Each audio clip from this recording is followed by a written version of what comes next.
Now broadcasting from the Next Gen Conservative Studio in sunny South Florida, bringing you the latest in politics, current events, and pop culture. This is the Whitfield Report with Sam Whitfield.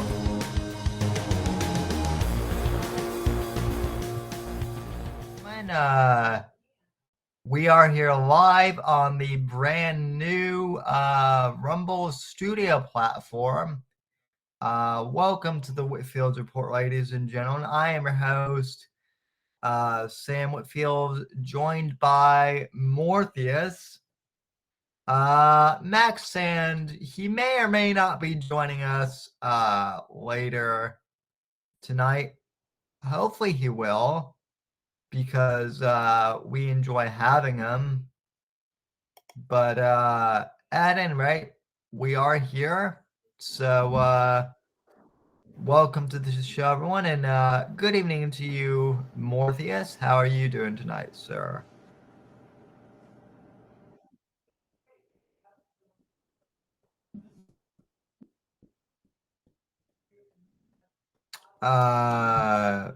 More.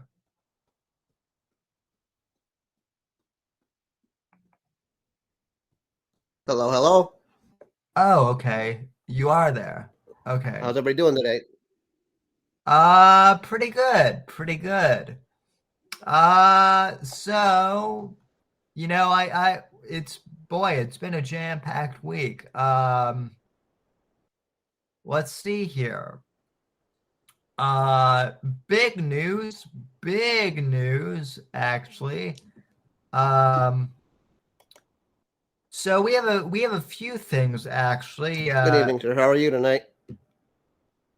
Pretty good. I'm doing well. We have some pretty big news here tonight. Okay, hold on. Oh yeah, I'm here. Max is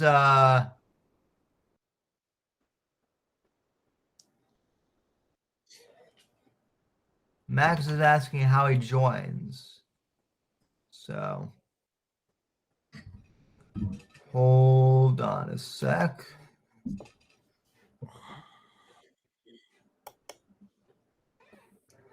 We are dealing with some new software there. Okay. There we are.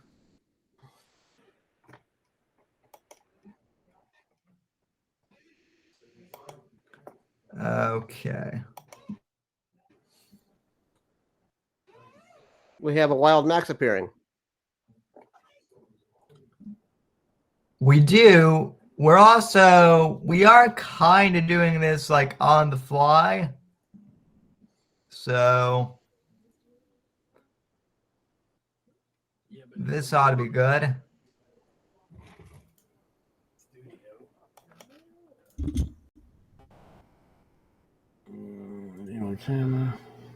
There we go. Hey Max, how you doing? Pretty good. Well, we've got some big news this week. We've got That's right. Hogan has one more left in him. Well, okay. Three big stories. Yeah, the software screen today was weird. We've got three big stories then. That all this stuff happened? Well, I mean, listen, I'm surprised you're not gloating because I sure am. But DeSantis, listen, I've never seen wild Max appears.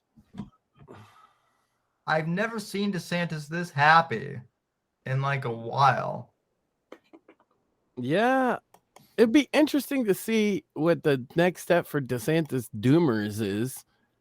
I imagine they spend the next couple years trying to rehab his image so that he can do the thing that they thought he was going to do, which is be the next guy to run.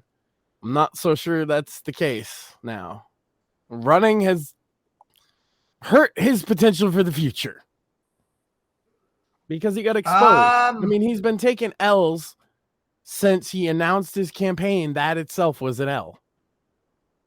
Yeah, I mean, look, I'm not denying that. Before we go too much into that, though, I do want to kind of I do want to play this video here, though, because I think it's pretty kind of telling.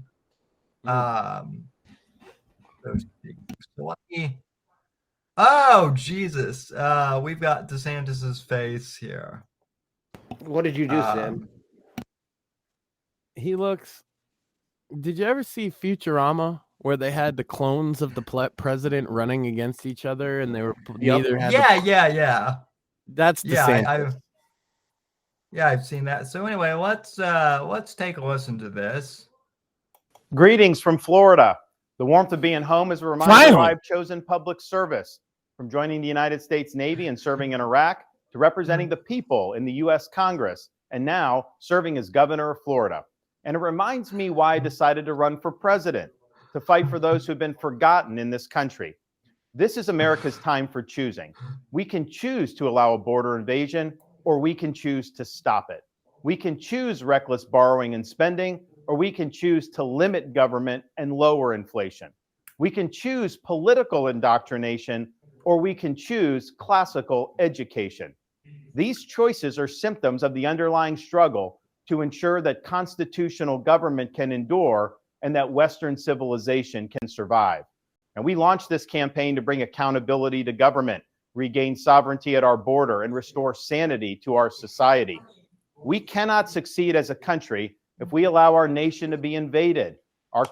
Okay, before I play this for too long, for too much more, I want to know, like, at the beginning of the clip, I've never seen him smile like that broadly. Like, he seems relieved. Got to be a lot of pressure off his shoulders, right? Yeah, like I heard some people say this the other day, like, those first few seconds when he's saying, hello from Florida, he has the "thank God this is over" look on his face. Well, I agree 100% there. He's definitely relieved to not be in the race anymore. Doesn't his wife have like cancer? Like, add that on top of governor and everything else. Like, yeah, I imagine he is relieved. That's one less thing on his plate, at least. Whether he, lost or not, at least that's one less thing. And he can regroup and move forward with whatever he's doing next. Yeah. So I don't know how much more we want to play of this, but basically he goes on to say basically that he's going to endorse Donald Trump. Currency to be debated. Blah, blah, blah. Elected to serve. I have a record of leading with conviction, championing an agenda marked by bold colors, delivering on my promises, and defeating the people who are responsible for our nation's decline. The type of campaign stops, more interviews, I would do it. But I can't ask our supporters to volunteer their time and donate their resources. We don't have a clear path to victory. Accordingly, I am today suspending my campaign.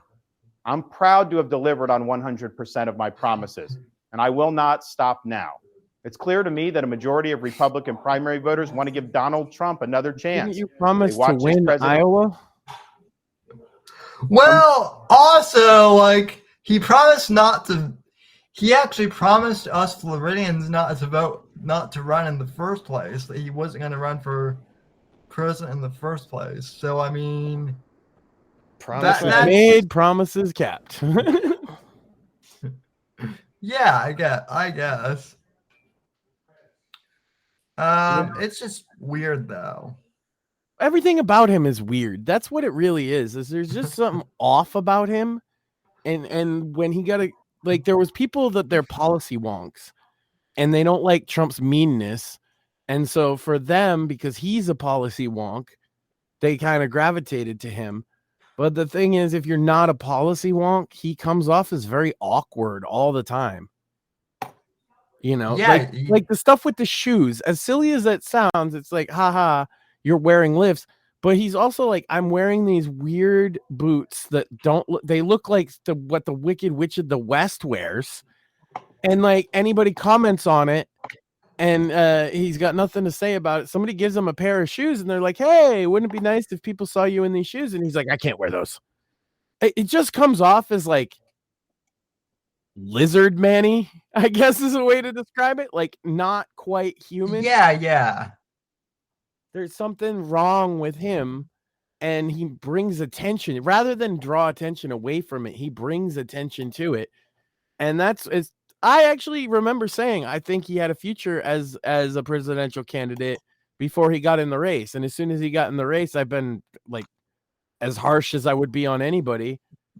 And he's not measured up. And look, maybe presidential politics isn't his bag, honestly. I have a little bit more of a nuanced take, which I think he could have had a future in maybe presidential politics, but I mean, the man is only like 42. He's not that much older than you are, Max. And but at the same time, he's the social awkwardness at 42 ain't going away. He looks awkward no matter what the social situation is. He doesn't respond in a way that normal people do to normal talk. That can't take that out of him. At this point in his life, he's a grown man. That's who he is. And I get it that the policy wonks don't care about that, right? But they're not the majority. And we've seen it because Trump whooped everybody else's ass. There's no other way to put it. The majority doesn't care about the policy wonk shit. The majority cares about other things. And look, Trump might be a little bit odd, but he's an odd in a personable way. He seems like a person who can relate to other people around him, where DeSantis just doesn't. He just doesn't. I don't know why that is, but he's got a bit of the tism in terms of how he deals with awkward social situations.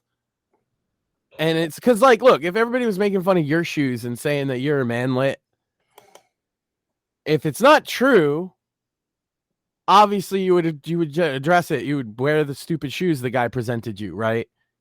Instead of falling into a trap, right? By like arguing about, oh, it's not about that. I don't know what. I don't accept gifts. Like, bro, okay, if you're not a manlet using lifts in your shoes, which is the point that was trying to be made, put the sneakers on.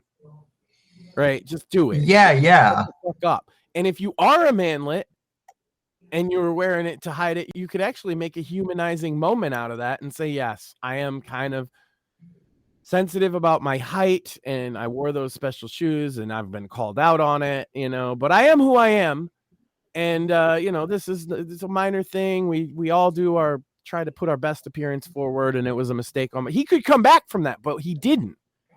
He did the exact opposite. So either way, whether you're a manlet using lifts and that's why you're doing it or not, right? There's a better way to handle that situation. And I think that is exactly why I say I don't think he was ever cut out for presidential politics.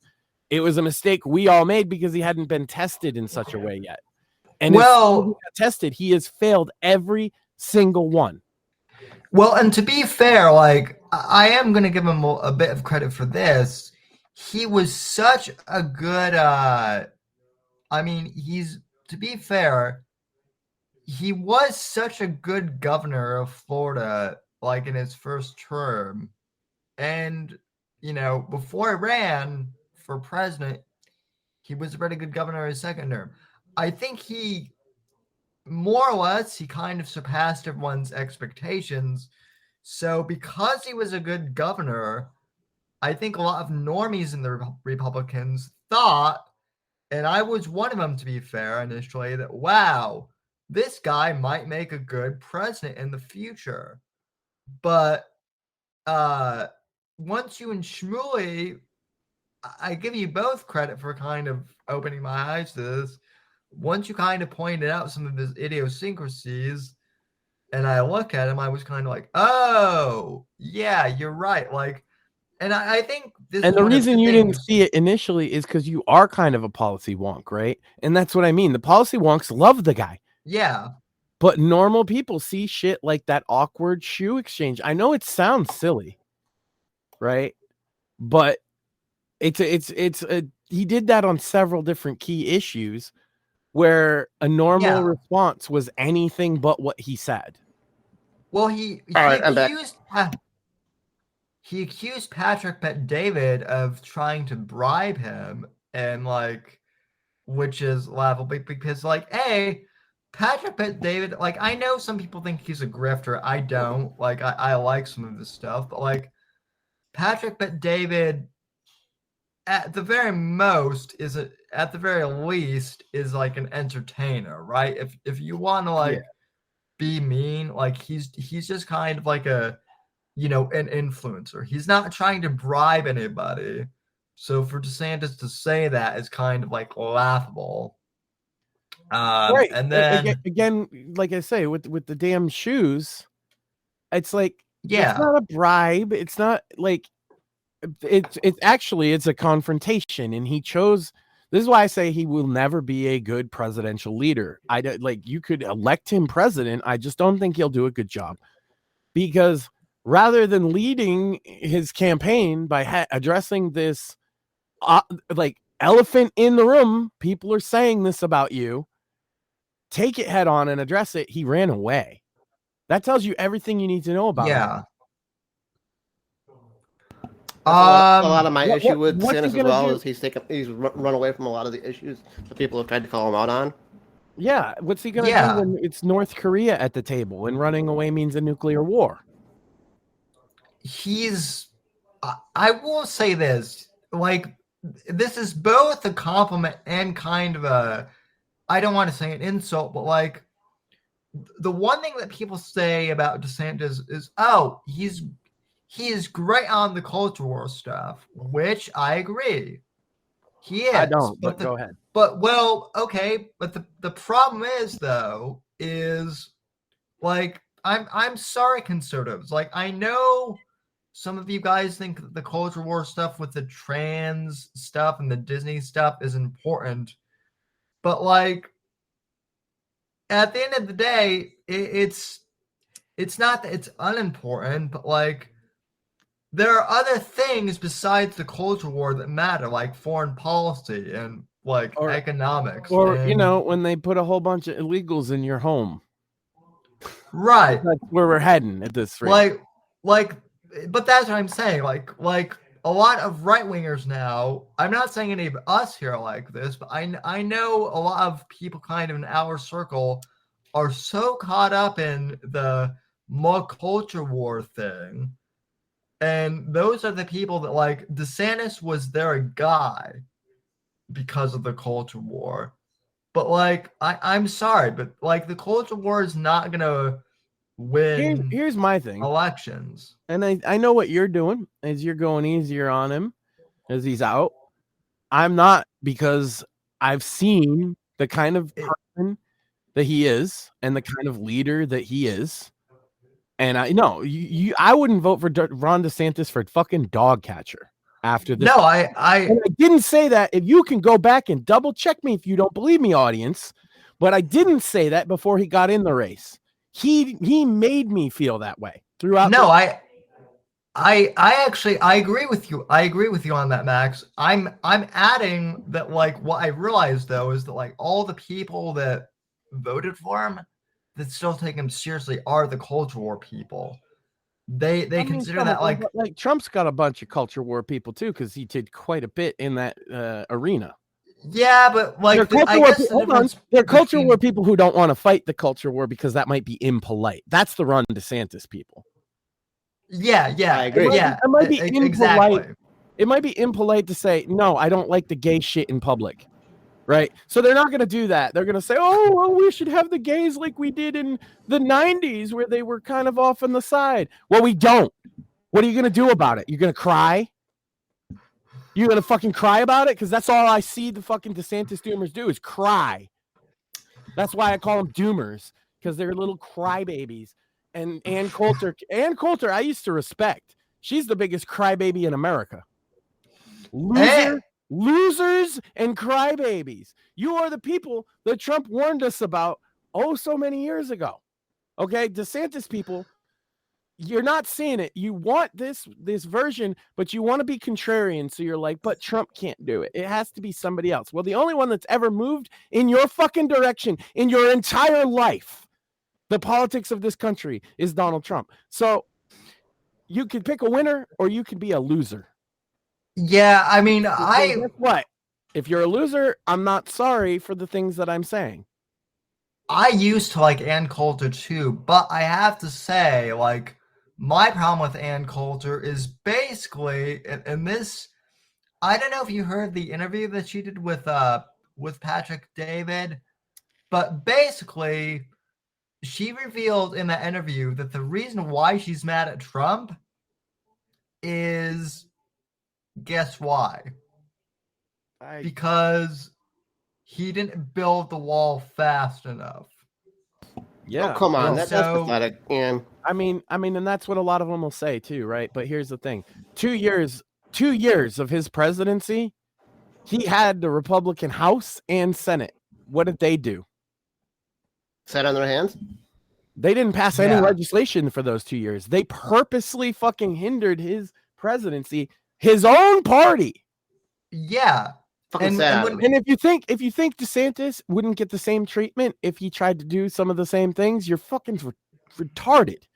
You think they're not going to call him Hitler? You think they're not going to say he's a Nazi and a racist? Are you fucking stupid? Were you not here when they did that to George W. Bush and Mitt Romney and fucking George H.W. Bush and Ronald Reagan and fucking Nixon and every Republican that has run since the goddamn 70s?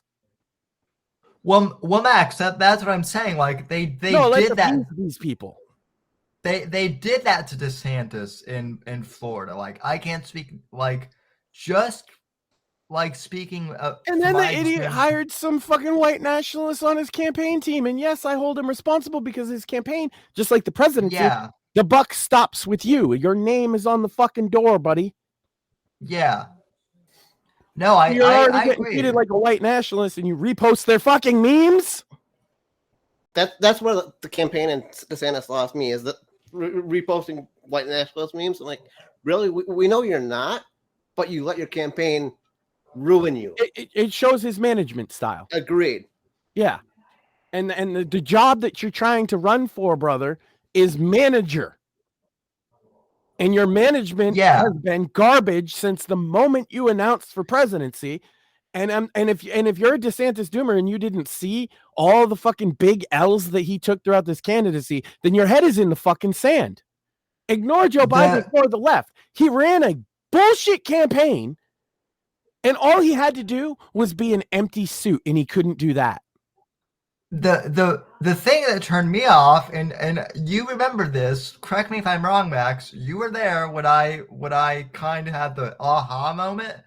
The thing that officially turned me off from DeSantis was the Fauci hugging Trump meme and how dirty it was. And the DeSantis doomers were like, well, Trump posts edgy memes as well. Yeah, but not like that. But not fake memes. Well, not only fake, defamatory memes. I would well, say. In this comparison, defamatory AI memes. This comparison to Trump on COVID anyway begs the fucking question: what did DeSantis do that Trump didn't? DeSantis was pro Operation Warp Speed. DeSantis locked down. DeSantis was pro mask. DeSantis was pro vaccine. All of those things are true. So why is he attacking Trump on the issue of COVID when he has the same fucking platform? And then not only to attack Trump on COVID, but then to use a fake AI generated meme to do so. Yeah, that's dirty. And it's like you're attacking him for your policy. So you're just saying your policy sucks. Yeah. Well, no, this is no big secret. Like,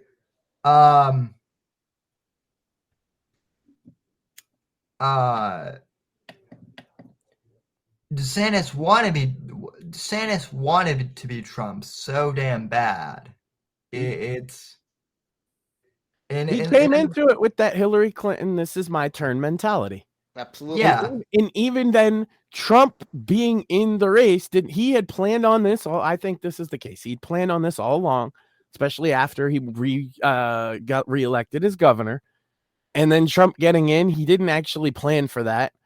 But he figured, I'll run myself as I'm not as mean. I can be the empty suit that these people, because that's the problem. Trump isn't an empty suit, and that's why these never Trumpers don't like him.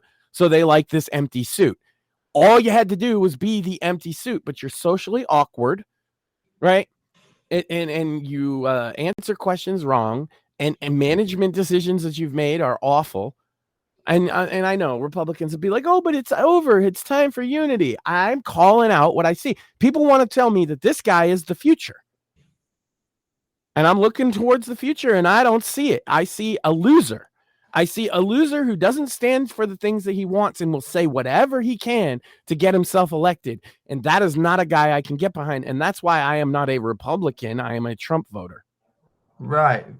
And so if you want to win over a guy like me, you have to factor that shit in. I don't just want an empty suit. I am curious, and you don't have to answer if you don't want to, but like, as far as I know, someone asked me this, like, and I don't know why they asked me questions about you. They should just ask you. But correct me if I'm wrong, Max, but you are an independent. Like registered. I'm registered with the Republican Party right now, but at heart, I've been an independent voter. Yeah, my entire adult life. I've registered as a couple parties. I've registered Libertarian. I've registered the Reform Party, and I've registered Republican. And I registered Republican for Trump. Yeah, well, that's kind of my point, though. It's like you're not loyal to the Republican Party so much, and neither am I. No, like, and in fact, I've been very critical anymore of the Republican Party in the past, especially on war and on issues of censorship and cancel culture. Republicans fucking invented that shit. Yeah, they want to pretend like they're only the victims of it now, but I remember getting canceled for liking metal music in Dungeons and Dragons, okay? And I remember who did it. And so, Republicans. It was evangelical type Republicans. And I'm in the same boat. That's the reason why I'm a registered independent.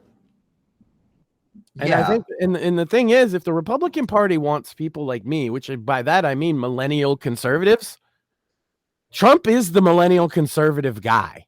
Okay, I know that there's outlier DeSantis doomers, okay, but they're less than 10%. We've seen it in the polls; it's been proven. Okay, it's a fraction of the fucking party. The majority and the bulk voting demographic for both Republicans and Democrats at this point is millennial voters. We outnumber the boomers because the boomers are starting to die. Okay, well, this is important, Sam. This election will be the first majority millennial election ever. And the first one since 1968, I'm sorry, I was going to say 66 for some reason. 1968 was the first time boomers were the majority demographic. And since 1968, they have been the majority in every single election. This is the first time that's not going to be the case. And who appeals to millennial conservatives? Not DeSantis, certainly not Nikki Haley. Hell no. So if the Republican Party wants me, which is going to be their backbone demographic, middle-aged millennial conservatives, if they want us, they're going to have to recognize that some of the ways in their past were just fucking wrong. And one of those ways is going around canceling people because they don't share your religious beliefs. As long as they're not stepping on your bullshit. And also, once somebody think of the children. Yeah, I actually brought this up the other day. The evangelical right is dead, pretty much. Like, it doesn't. They're dead, but they're loud, and they don't shut up, and they ruin gains that we make. Absolutely. And by the way, I mean, like, I wouldn't say I'm religious, but I am. I have faith in God and in Jesus. But I'm not an evangelical either. Not at least Well, the tough part with that is the people I'm calling evangelicals, a lot of them wouldn't call themselves that. I could call them Protestant. That's a wider net. As a guy that was raised Catholic, I actually think it's pretty accurate. It's Protestants that do the canceling. But regardless of that, they'll say, well, I'm this denomination or that. The point being is you're a holy roller. And rather than trying to win people through converting them by convincing them with your message, you're trying to enforce via the law your moral religious beliefs on other people. That's not going to win you young voters over. And by the way, as the millennial generation ages out, it's going to be true of old voters too. Yeah. So the future of the GOP is appeasing people like me, not appeasing them.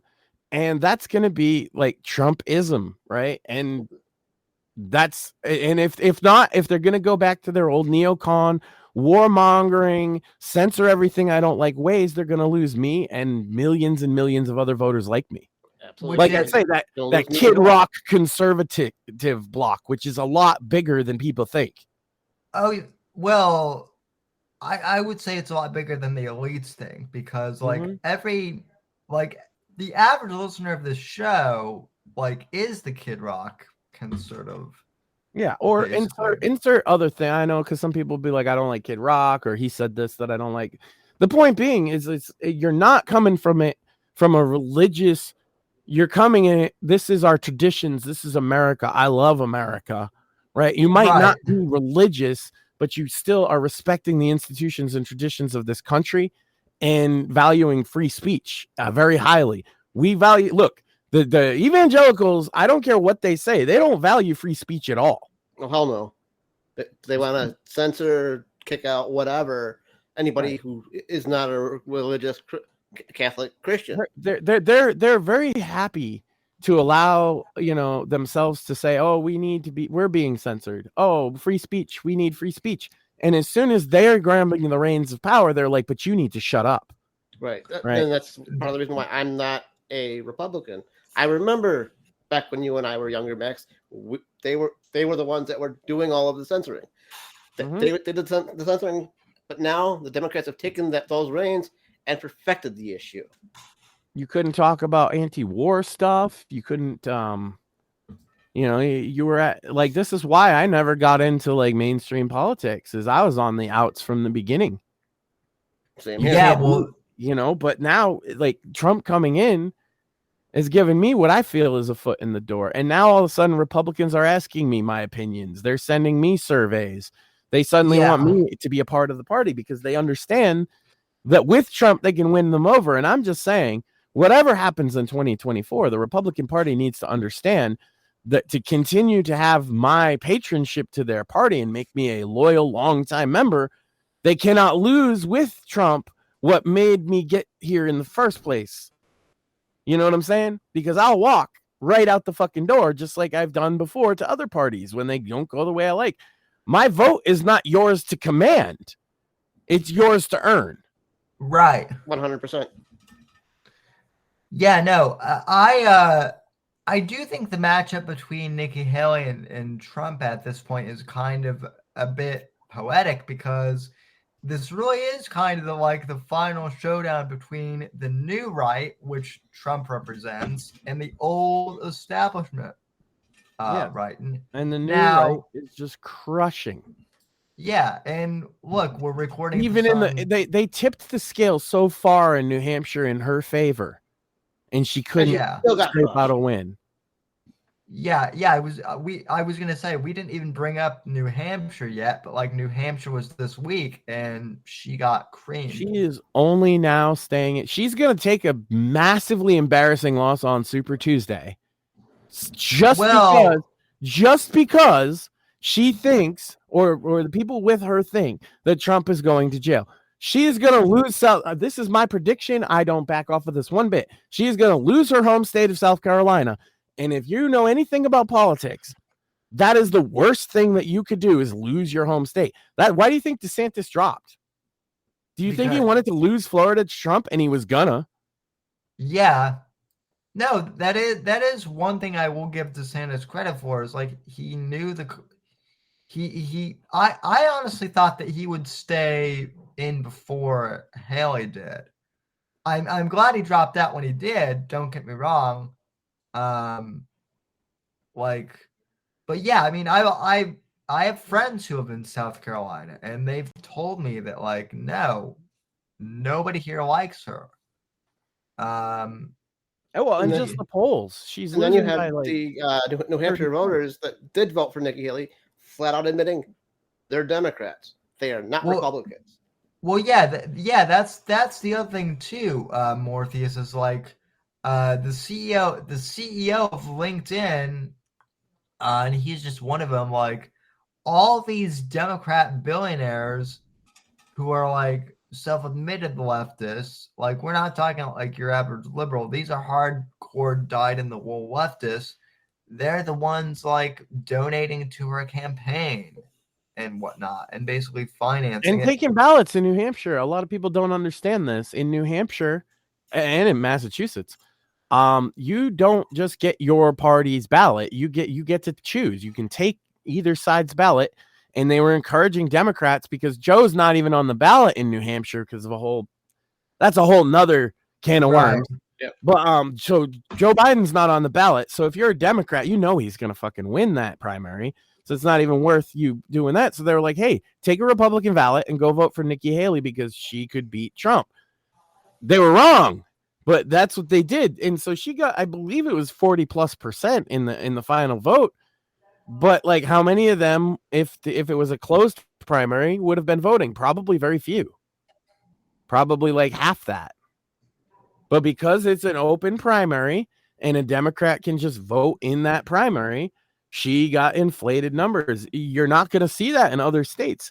And so if 40% to Trump, 60% essentially is the best she can muster is losing by 20 points.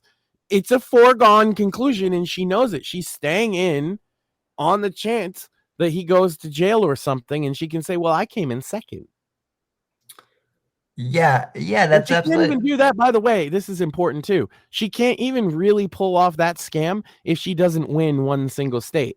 She has to win a state, because what happens is there will be a brokered convention, and the delegates can then move to put a new candidate in there, right? But if she doesn't have any delegates, she can't actually be a part of that process.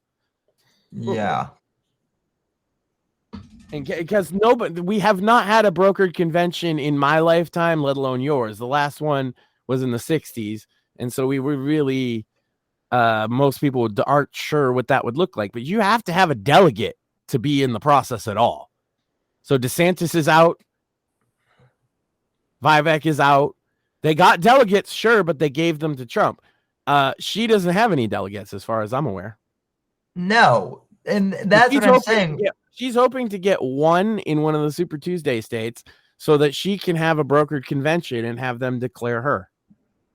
That's why she's staying in, to get one fucking delegate to throw a monkey wrench in the whole process.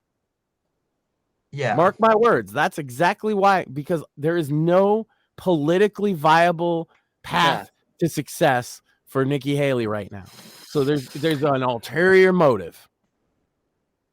And it's funny because someone the other day like messaged me and was like, "Well, Nikki Haley was part of the Tea Party back in the 2010s, which is back when this show started, by the way." But see, all the Tea Party people, and I want to bring this up because I still keep in touch with some of them. They're all listen. Newsflash. The Tea Party people, the good ones at least, are Trump people now. Why? And I don't need to explain any further. That's as simply put as it needs to be. Why how anyone could still think that she is representative of the Tea Party from back then is beyond me. Literally, if someone could look. If you care at all about war, she's made it very clear how she feels, and it's a very staunch difference from former President Trump. So if you care at all about war, if you care on the positive side, you'd support her, right? If you like war, she's offering you a couple more, right? As if we don't have enough already. Trump is offering you less war. So there you go. That's all you need. And the other thing that I have to say about Nikki Haley is those same Democrats that are voting for her have flat out said if it comes down to Nikki Haley and Joe Biden, they're going to go with Joe Biden. Yeah, that's the other thing. Like she's not gonna win in the general, and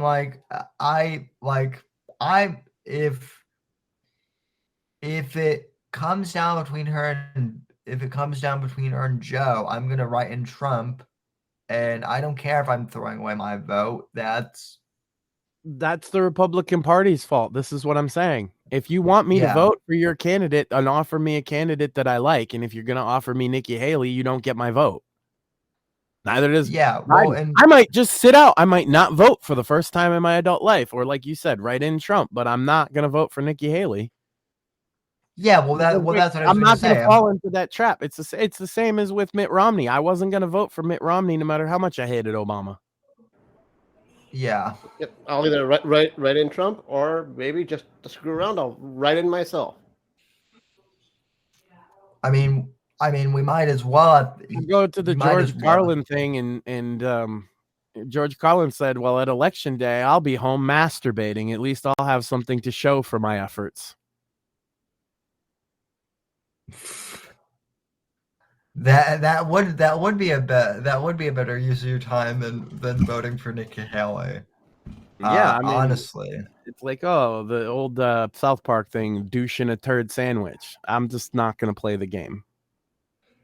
Yeah, and then everybody's like, "Vote! You gotta vote! Vote or die!" No. I don't vote just to vote, brother. I vote for a person I think is qualified for the job, and if you don't offer me any of those, then I'll find somebody else, or I just won't vote. Yeah, if you offer me an establishment uniparty jackass, I'm not voting. After the last election, it'll be really easy for me to justify not voting. Okay? If you screwed that last election the way you did, I don't care if we're not supposed to say it. You fucking cheated. And then in this election, you're going to get the candidate that everybody is supporting, like vast majorities. He got the most fucking vote in Iowa ever of any candidate from either party in a primary. Ever. More than Nixon. And Nixon won 49 states, by the way. Yeah. He did the same thing in New Hampshire last night. So if he's not allowed on the ballot, then why am I, like, honestly, I'm considering, like, why would I even vote? I said after the last one, I might not vote again. It might end up being true to my word, because the last one was a fucking travesty. I don't care what they say. They can tell me I'm crazy all they want. You're not going to gaslight me. I know what happened. I saw it. Okay. And then now this one, the candidate that got screwed and that we universally have voted to be our candidate, it can't be allowed on the ballot. Yeah, I'm not going to vote in that system anymore. You don't get my vote anymore. Neither party. Yeah, because then they've proven that it's like they've basically proven that it's rigged and they don't care anymore. Now, like with that being said, listen, and I'm just speaking for me, if the election gets stolen again and Trump loses, I can guarantee you at least one thing, which is that this show will continue. However, listen, as far as politics goes, I might retire this show entirely from politics, because at that point, what would be the point of me covering politics in a rigged system? Because, like, that's the other thing is people are like, oh, well, if Trump loses again, are you going to quit? And it's like, no, I'm not going to quit doing the podcast, but I might quit doing, man. I've been chatting this shit up long before Trump was around. And I had similar opinions back then that the thing was fucking rigged. I've always thought it's fucking rigged. I think he just kind of slid through the first time. But yeah. He got lucky the first time, and they had to bring everything. They had to circle the wagons to make sure he didn't win again in 2020. There's no out of the fight. There's simply I don't want to be a fighter on battlefield anymore. I'll never take that route, but I'm not going to cast my vote in a system that's clearly rigged. And a lot of people, look, here's the other thing from the left that they haven't figured out is if you want half the country to completely not believe in the election process anymore, that's bad. Yeah. Me as an individual, it probably won't make much of a difference. But if you disenfranchise like half the voters, and that's exactly what you're going to do if you take Trump off the ballot, because then they're going to say they're justified and that everything was stolen. And my God, Saddam Hussein didn't jail his Democratic opponents, okay? Kim Jong-un lets the guy run against him. He does. Yeah. He lets the guy run against him. So they're actually worse than the most dictatorial fucking dictators that exist if they're going to jail their political opponent so they don't have to run against him. Yeah, and that is sadly true, by the way, too. But they're Stalin-esque, so why not, right? They look up to Stalin, a lot of them. But Trump is the dictator, don't you know? I don't know how you look at the quote-unquote red speech Biden did and view him as the good guy at all. God, that red speech. I remember Apex was still co-host of the show, and he and I were viewing. I thought that thing was like a meme or something that's like some internet thing that like one of our edgelord friends made. It just seemed they legitimately changed the background of the speech as it was happening in real time. No, I know that now, but it seemed like an edgelord. I thought it was. I was like, okay, is this an edgelord thing? But no, it was completely like real. So, yeah. But you know, I am optimistic though, too. Like, don't get me wrong. Like, we could be fucked, but I am optimistic because it seems like there is like a real. I haven't felt this energetic since 2016. Honestly. I think Trump's I don't think what I'm saying is gonna come to pass. I don't think they can put him in jail. I don't think they can stop him from running. And I think that he'll win. Like, even if they rig it, I think it's to the point that even if they rig it, he'll win. Well, they've already thrown everything, including the kitchen sink, at him. So.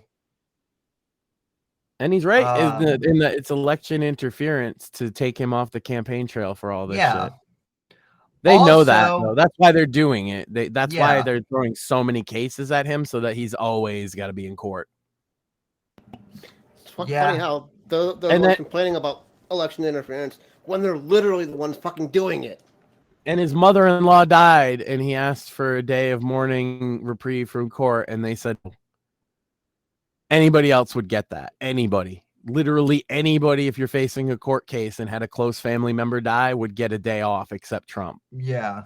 That tells you everything you need to know. They're trying to like spread rumors that he and Melania are getting a divorce. And they've been spreading that rumor since 2015. Yeah. So if that was true, then they're not in the White House. I don't know. Yeah. It's this idea that, she's just with him until it's over. It's been over.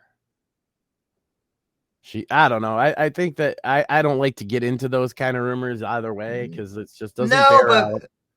No, but the only reason why I bring it up is it just seems petty that they're bringing it up this, like, that's why I bring it up, because I think it's bullshit. I think they're one of the like legitimate like celebrity couples that have actually made it work. And yeah, he did cheat on her, but like, what celebrity doesn't cheat? I don't know. I don't go to him as like a moral how to live your life as a man kind of guy. I think that's a mistake a lot of people make. That's not why I would support him. If you're going to any politician as some sort of moral authority, you need your fucking head checked. Exactly. Yeah, I don't. I get it. He's been divorced a few times, and he's got his history. I knew that. What does that have to do with the price of tea in China? Like, I it think never bothered me. I think that's kind of the whole like thing is like I wouldn't live my life the way that he has, but that's besides the point. Like, there are people who are saying that the president should be a moral figure, right? And I'm like, I don't really care I've never cared about that. I want the president to be a good leader of the country. I want the president to be the leader of the free world, do what he needs to do to get things done, keep us safe, and not go into war constantly. Yeah. Well, that's what I mean. He's not the savior of the world. He's not the Messiah. He's the president. He's a manager. That's what the job is. The executive. He's a manager. You want a good manager in there. Simple as that. It doesn't need to be a pastor who lives and does every more. In my mind, if people need that, I would question where are their morals even coming from. If you need somebody else to give them to you, and if you need something, like, go to church for that. Don't look up to the president or a politician for that. Like, look for someone locally or something like that. But no, I mean, like I said, I'm optimistic that Trump is gonna, win this thing. Like, I'm in. Like, this is the other thing that kind of drives me crazy is like the defeatist doomers that think that like Trump is already gonna lose. Listen, there were lots of like defeatist, people who thought he was gonna lose in 2016, and he won. And everybody was a defeatist in 2016 except my ass. I was like, yeah, Trump's gonna win, and they were like, Trump, are you fucking stupid? I have to admit, I was kind of shocked, but like I was also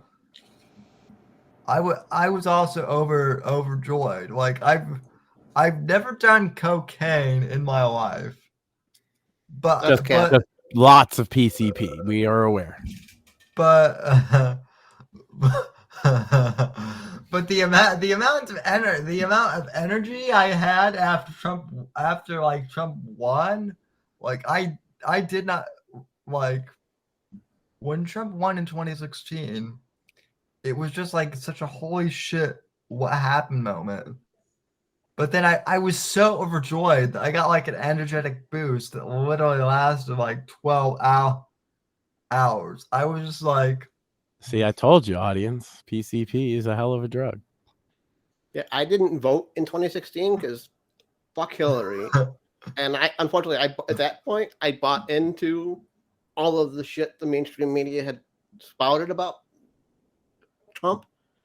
Thankfully, I've since been snapped out of that, and they woke me up shortly before the 2020 election because I don't remember the exact story they were doing, but they literally took one stance and then 12 hours later did an entire 180 just because Trump stated something that they had previously agreed with. Of course, you can't agree with Trump, so you got to make him out to be the asshole.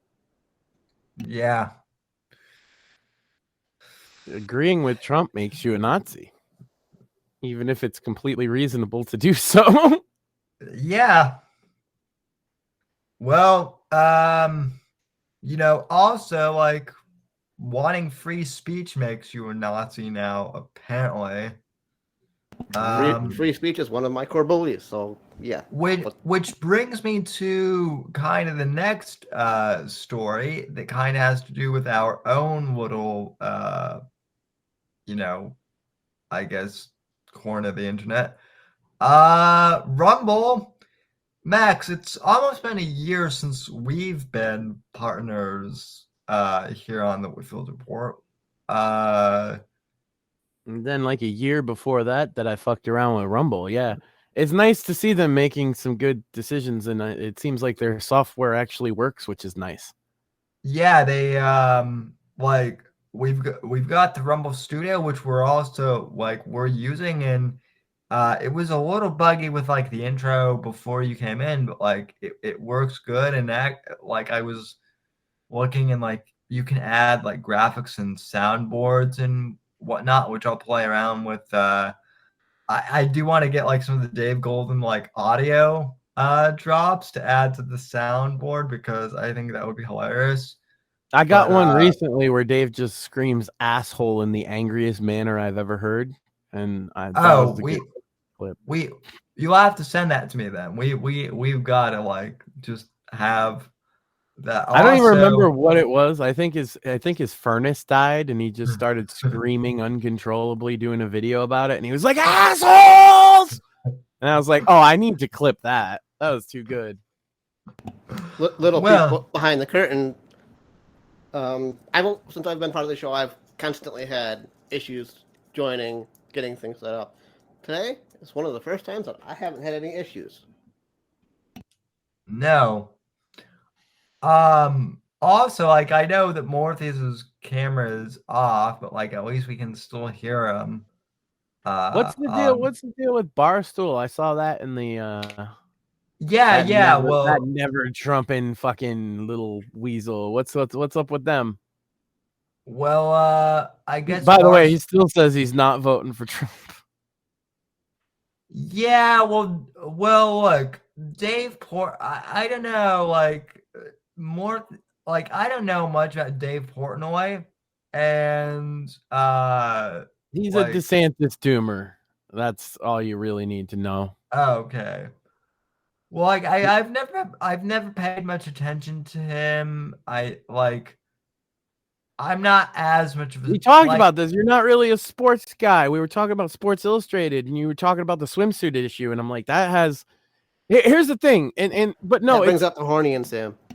But the thing is that it speaks to a larger thing. A lot. I see this narrative going around. Oh, the tranny on Sports Illustrated is what killed it. No, they were relying on the swimsuit issue because they had long since lost the sports audience. Well, exactly. Yeah. And like, I am like, and all they had left was the perv audience who like looking at the swimsuit issue, and then they pissed on them too. But they shouldn't have been in a position where that was a problem. Like, honestly, if SI had just stuck to sports about 15 years ago, putting a tranny on the cover wouldn't have been enough to kill it now. But they didn't. Right. They started talking all their woke politics. They were one of the first media outlets to do it, by the way.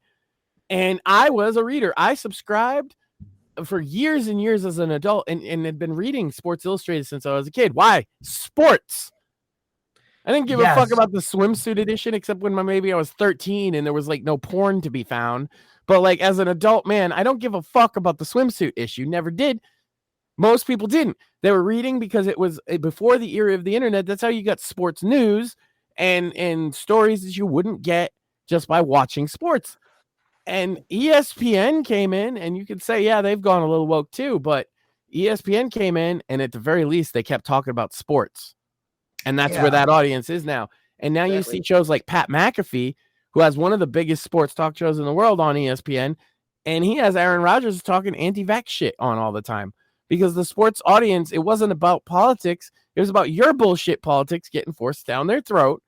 And so they unsubscribed from Sports Illustrated, and all that was left was the people that want to ogle the swimsuit edition, and they put a man on the cover. And those guys were like, look, I'm a perv, but I'm not gay. Right. No, yeah. They like what Mike's saying, they decided they wanted a little attached to sports with their politics, so they completely screwed up SI and lost their audience. They should never have tried politics in SI. The swimsuit edition is a yearly thing because it's not their bread and butter, but it had been the past of 5 or 6 years because the magazine itself is basically to be a magazine nowadays. You have to offer a little more. Because you can't be the thing about Sports Illustrated. That's where we got our news before internet. Exactly. Either that or Sports Center on ESPN. And one of those things kept doing sports news and the other one didn't. But then on top of that, the internet filled in that gap. So like magazines that are successful today do interesting stories off the beaten path that you don't find on the internet. You have to offer something special and different. It's tough to be magazines. And they went out of business because they fucked that whole business up in an era where it's hard to be. And I will say this, like, I don't follow sports as a whole, but like I do follow football. So this is what I was going to say about Barstool. So it is kind of funny to me that like Sports Illustrated basically collapses. Like, okay, let's not kid ourselves. They've been dead for years, but they made it official. They haven't turned a profit since 2016. Right.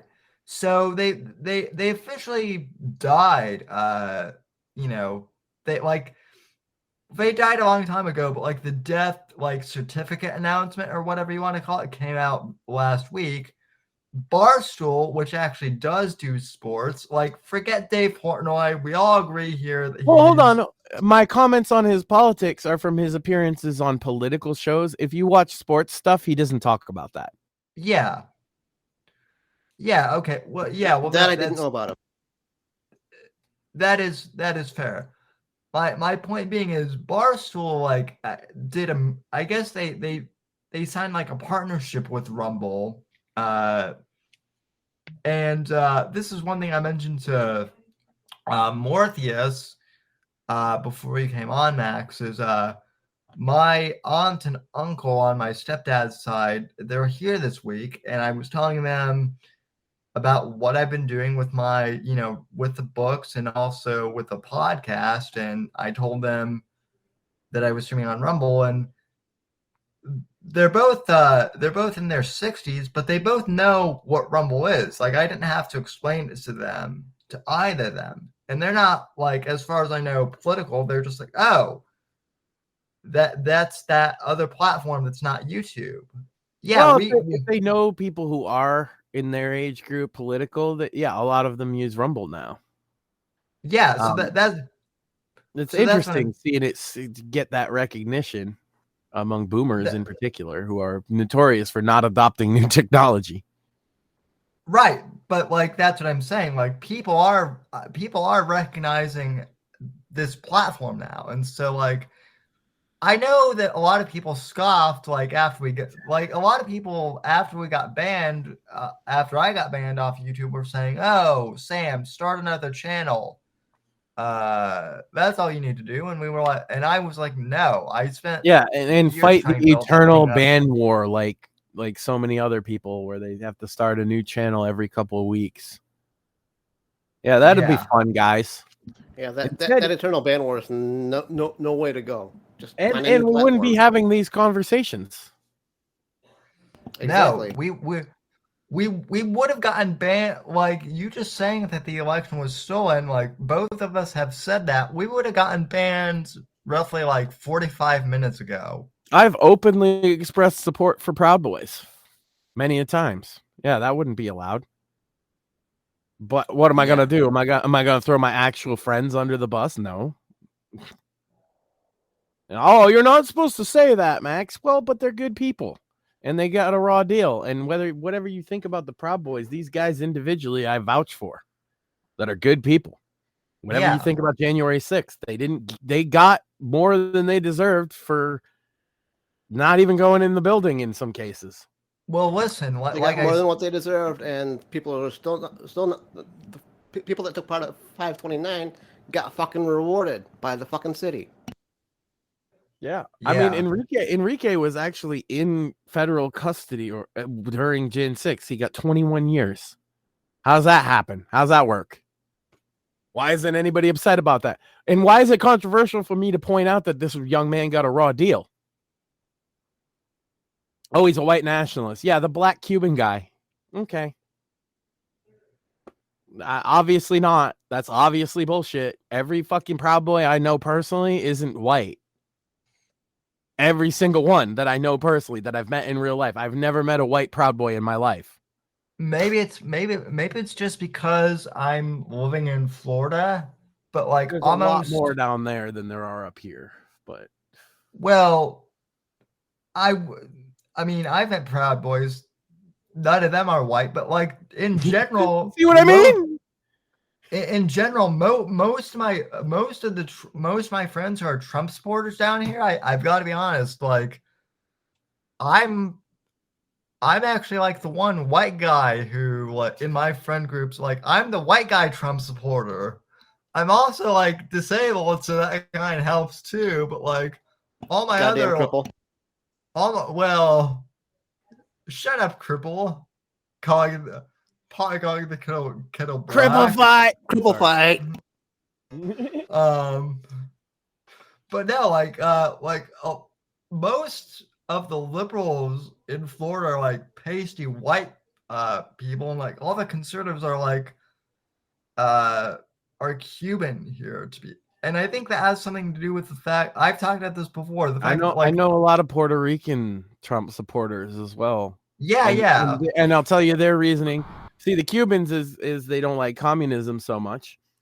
The Puerto Ricans is because they're heavily Catholic and they don't like the attacks on their religion. Well, yeah. Yeah, exactly. So, People beheaded the oldest Mary statue in Boston. These people haven't forgotten that. No. So, Barstool, merging with, like, I know that people are saying that, Rumble inflates their numbers and they're gonna get fucked over by the SEC. Maybe, but like I doubt it. Because yes, they do have higher numbers than the actual viewers. I don't think it's by that much, ladies and gentlemen. You can look at our numbers yourself. I'm not working with super large numbers here. And I've done the math that I think it's about a 10% inflation, which is actually on par with YouTube. Yes, because YouTube also inflates its numbers. So, and I'm sure Twitch does as well. And we don't even know what the actual numbers are. You know why? Because who reports the numbers? The platform themselves. What do they count as a view? Do you know what they count as a view? No, you don't, because that's not publicly available information. I think Chris. So my point being, if Rumble got fucked for faking views, YouTube would have to be right next to them. Yeah, maybe Rumble does a little more inflation than YouTube, but it's not by that much, except in very rare circumstances, I think. Yeah, I mean, like I said though, I think the fact like authors, like people I know in the author world who like aren't political, like basically what I'm trying to say is like normies know about Rumble now. So like I think us going to Rumble for this show at least has been one of the best things that I've done, because I've actually had growth on the show. Like real growth too. That's measurable. Like you could talk about the fake views thing, but I'm telling you, having gone through the numbers, you people are watching. You exist. I know you do, right? Yeah. So and again, if it's inflated, by my logic and estimation, maybe 10%, and I think YouTube's about 10%. And if you don't believe me, put up a video on YouTube with no title and just a black screen and no sound, and the title can just be random letters, and you're going to find views. You're going to get views. It won't be much, but that's web crawler bots and stuff like that. So it's hard to say what is actually views, and that's why I'm saying the SEC isn't going to come down on anybody for that, because they'd have to come down on literally every platform. As Morpheus mentioned, Twitch does the same thing. They inflate by probably about 10%. They all do. I would love to know what Kick does. Well, and then like I don't know how it works over on Spotify, but like even if you Spotify is very careful about views and what they consider a view. Spotify metrics are considered in the industry to be the best of all of the metrics from all the major platforms. They consider Spotify to be the most accurate. Independent parties that have looked into this kind of thing. That is interesting, because like I'll tell you what, Spotify is where the podcast has really taken off. Like like my Mhm. interview with Steve, like it hasn't gone viral, but like it's kind of gone Viral for us, right? Viral for this show.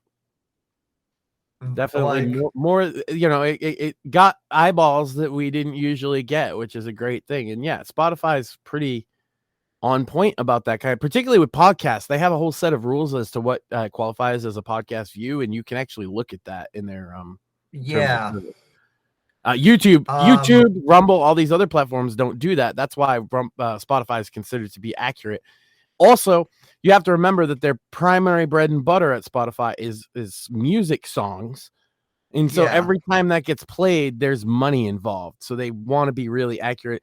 And if anything, they don't want to inflate numbers on Spotify because then they have to pay more. Right. And same thing with podcasts, actually.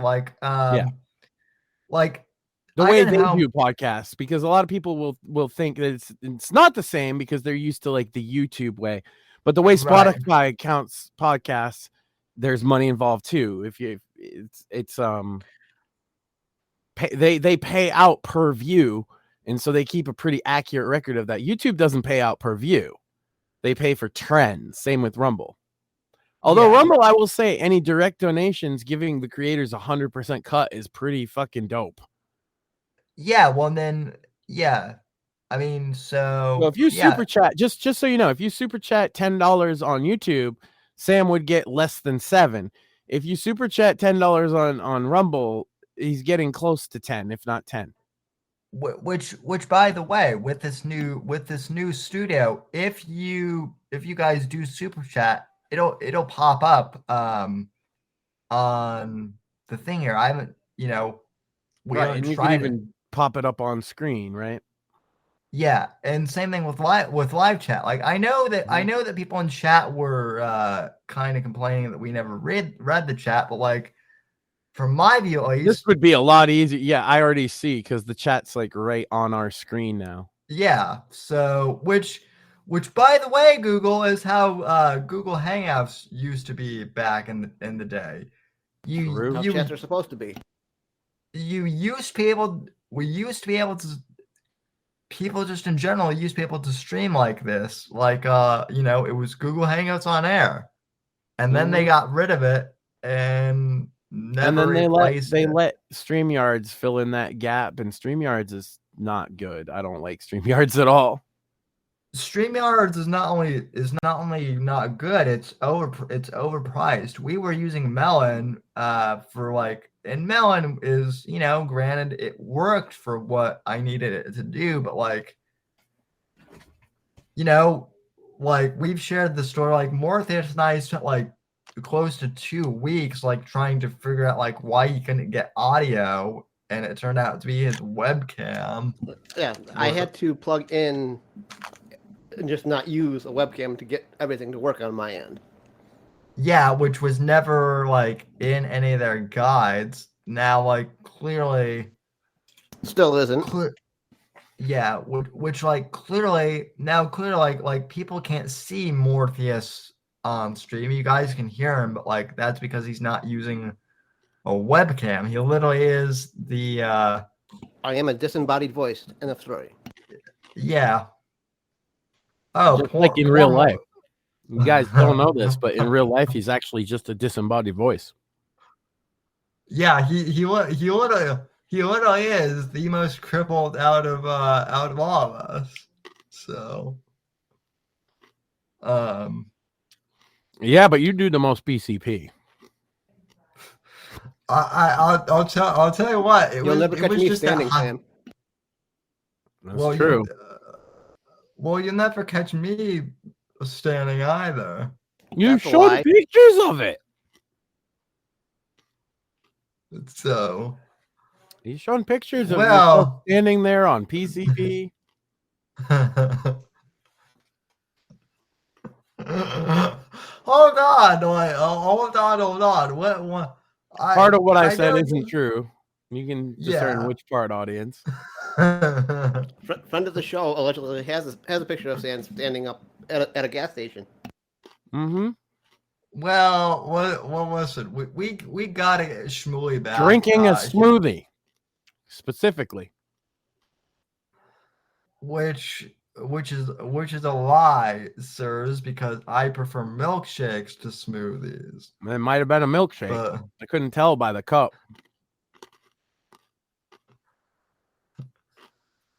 You know who else likes Awesome. milkshakes? Guys who like Uh, PCP because they put it in the milkshake. True story. Oh, We've See, already devolved. This is the point we get when we run out of stuff to talk about. We just talk about Sam's well-documented PCP addiction. We call each other cripples and call Max a Neanderthal. I preferred it when I was just the horny guy on the program because that I'll always own up to. Horny cripple. Oh, but we do have another thing. And I wish I could play like actual like music. Thanks to you, Max, I've gotten the stupid "I Am a Real American" song stuck in my. It's because Hulkamania is immortal. I done told you. He's running wild on you, brother. It is. Also, I'm. Yeah, it needs to be Jinder Mahal too. Yeah, since so AEW fans get so butthurt of Jinder Mahal existing. I don't know if you saw that, but him getting a title match really, really pissed off AEW fans because they're like, but he didn't win. And it's like, nobody cares. He came out and cut a good promo and worked with The Rock. And so he got rewarded with a title shot, which he was never going to fucking win. But here's the thing. The shit he was talking about, America sucks, was landing, right? People were mad at him. And The Rock came out and fucking demasculated him. I'd like to see him come out at WrestleMania and do that shtick. And then it's fucking, oh yeah, brother, Hulkamania. Oh, you're talking about my country. Oh yeah, that would be awesome. So I'm hoping that's what happens. He said he's got one more in him, and I think what he means is one more time he can come out and beat up a jobber and take no bumps. But I'm totally cool with that because it's fucking Hulk Hogan. Yeah. Listen, I've been a hashtag hinder gender person from way back when he beat fucking Shinsuke Nakamura a couple of years ago. But I would be game for Hogan kicking his ass. Yeah. Speaking of wrestlers getting bodied, not necessarily a wrestler, but I guess Twitter or X, the free speech platform, decided to body our friend Craig Blissfit. He's been suspended. I don't. Too much of the all I ever see post is like horny posts and like not even edgy takes. It's horny posts and Top Gun memes. Yeah. Like when he talks about like the few politics posts he has, he doesn't have like edgy takes. What could he have possibly done? That's a good. You can post porn on Twitter, so it can't be the horny posting because he wasn't posting actual porn. No, he actually gets upset when people post actual porn, which is why I don't call him out very much. Right. Well, that makes the whole bit makes our whole bit even funnier too. I'm literally asking in our group DMs why. Well, speaking of wrestlers being Hulk Hogan and therefore awesome, Hulk Hogan fucking saved somebody from a goddamn car crash. Yeah, I saw that and I wanted to bring that up actually. He did that. And also when your car crashes down and you're trapped inside.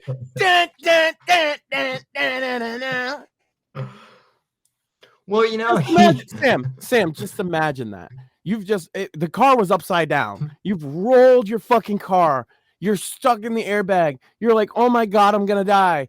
And then as if sent by God himself. Hogan Take shows my up. hand, brother. And it's fucking Hulk Hogan in an NWO shirt. You can't make that up. Fucking wild. No, I know. And then he used Hulk- a pen that was given to him by a Christian ministry to pop the airbag. So like he literally used a Christian pen to fucking. Oh my! You couldn't write a better story than that. That's like a movie right there, and it ends with Hulk Hogan, and she reaches and she grabs this big meaty python, brother. The 24-inch python's the biggest arms in the world, dude. And she grabs on, and he pulls her out, and it's like, hell yeah, brother. How can AEW fans hate Hulk Hogan, and that's why AEW fans are losers. Good guy Hulk Hogan in 2024. Who would have figured? Listen, I've always loved Hulk even before I was really into wrestling because he just seemed like a large. I mean, the man is literally like a superhero, like a real life superhero. And he's in his 60s and basically crippled, and he's still saving girls from burning car wrecks. Yeah, let me actually pull this up because oh crap, it's we're gonna have to bear through an ad, so apologies, folks, but no ad block having. Yeah, I know. Let's see.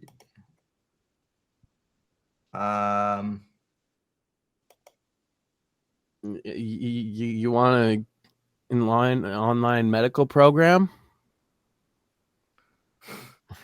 Nope. Let's see. Okay. Girl's car here in Tampa last night turned into an act of heroism and by a name you may recognize. TMZ reports Hulk Hogan himself witnessed it with his wife and his friend. As Fox 13's Evan Moon explains, they jumped into action to pull that girl to safety. Hulk Hogan's wife, Sky Daly, posted about the accident, writing, "Last night we left dinner in Tampa. We saw a car flip in front of us. I truly admire my husband, Hulk Hogan, and good friend Jake Rask for springing into action." Tampa police confirmed it was on the Veterans Expressway by exit 2A towards Clearwater. The two men, Hogan and friend Jake, seen in pictures by TMZ, pulled a teenage girl from the wreckage. Hogan tweeting that without a knife to puncture the airbags, he used a ballpoint pen to free the 17-year-old girl from the upside-down car. He goes on to say, "Thank you, God, all is well." Wife Sky Daly writing the teen girl was, quote, unscathed, just really rattled, which was a miracle. I'd be rattled too if Hulk Hogan saved me from a car wreck. Yeah, I think anybody would be rattled for that. Just the Hulk Hogan part will rattle you, let alone a car wreck. I listen. I would be wondering if I like suffered a concussion. I feel like that's why, because for those that don't know, there's just a promo on Raw, and Hulk Hogan talked about Hulkamania, and then at the end he said, "I might have one more in me, brother," and I was like, "Well, awesome." And I bet you he came to that conclusion after this car wreck incident. Want to bet? Yeah. Well, also, like he just, I know we kind of, we did bash on the evangelicals a bit, but like Hulk did come back to, he recently became a born again Christian from what I understand, and good on him. I mean, it Not seems like recent, but yeah, it's been quite a few decades at this point. Oh, really? Then what did I see like a month ago about him? I think he went through another baptism to try to come back to Christianity. I mean, he might. Yeah. Oh, okay. I don't know, but like all those guys, like Vince Russo, Eric Bischoff, like all those WCW guys are some version of born again. Sting. Okay. Shawn Michaels, like Eddie Guerrero, like a lot of wrestlers. That's the funny thing is a lot of like lefty wrestling fans don't realize that like most of the wrestlers are conservative Christian and kind of libertarian. yeah. I mean, because like a lot of those guys, like Hulk Hogan was like part of the whole like. When I think of Hulk Hogan, I think of like 80s action hero, like Reagan-esque, American badass type shit. So, I mean that's just Hulk Hogan is part of like Americana. That's just That's why I say like people are like, oh, but he did drugs and blah blah blah blah blah. But the good works of what he said to kids actually came through, I think, to some degree. Yeah, more so than Nancy Reagan's just say no. Which, by the way, like instead of just say no, it was if you want to be like your hero Hulk Hogan, you say your prayers and you take your vitamins, and maybe the vitamins he was taking you shouldn't take. Okay, but regardless, the message was good. It was positive. Yeah. And by the way, a lie because you're never gonna have the largest arms in the world, brother. Nah. But I mean those are reserved for the Hulkster. You know. You come in with larger arms than him, and he's like, that doesn't work for me, brother.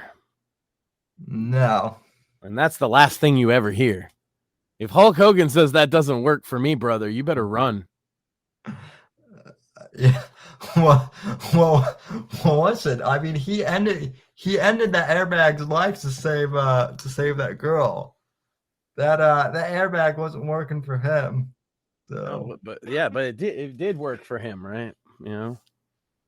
He was like, I ain't got a knife. This doesn't work for me, brother. And then he realized he had a pen. And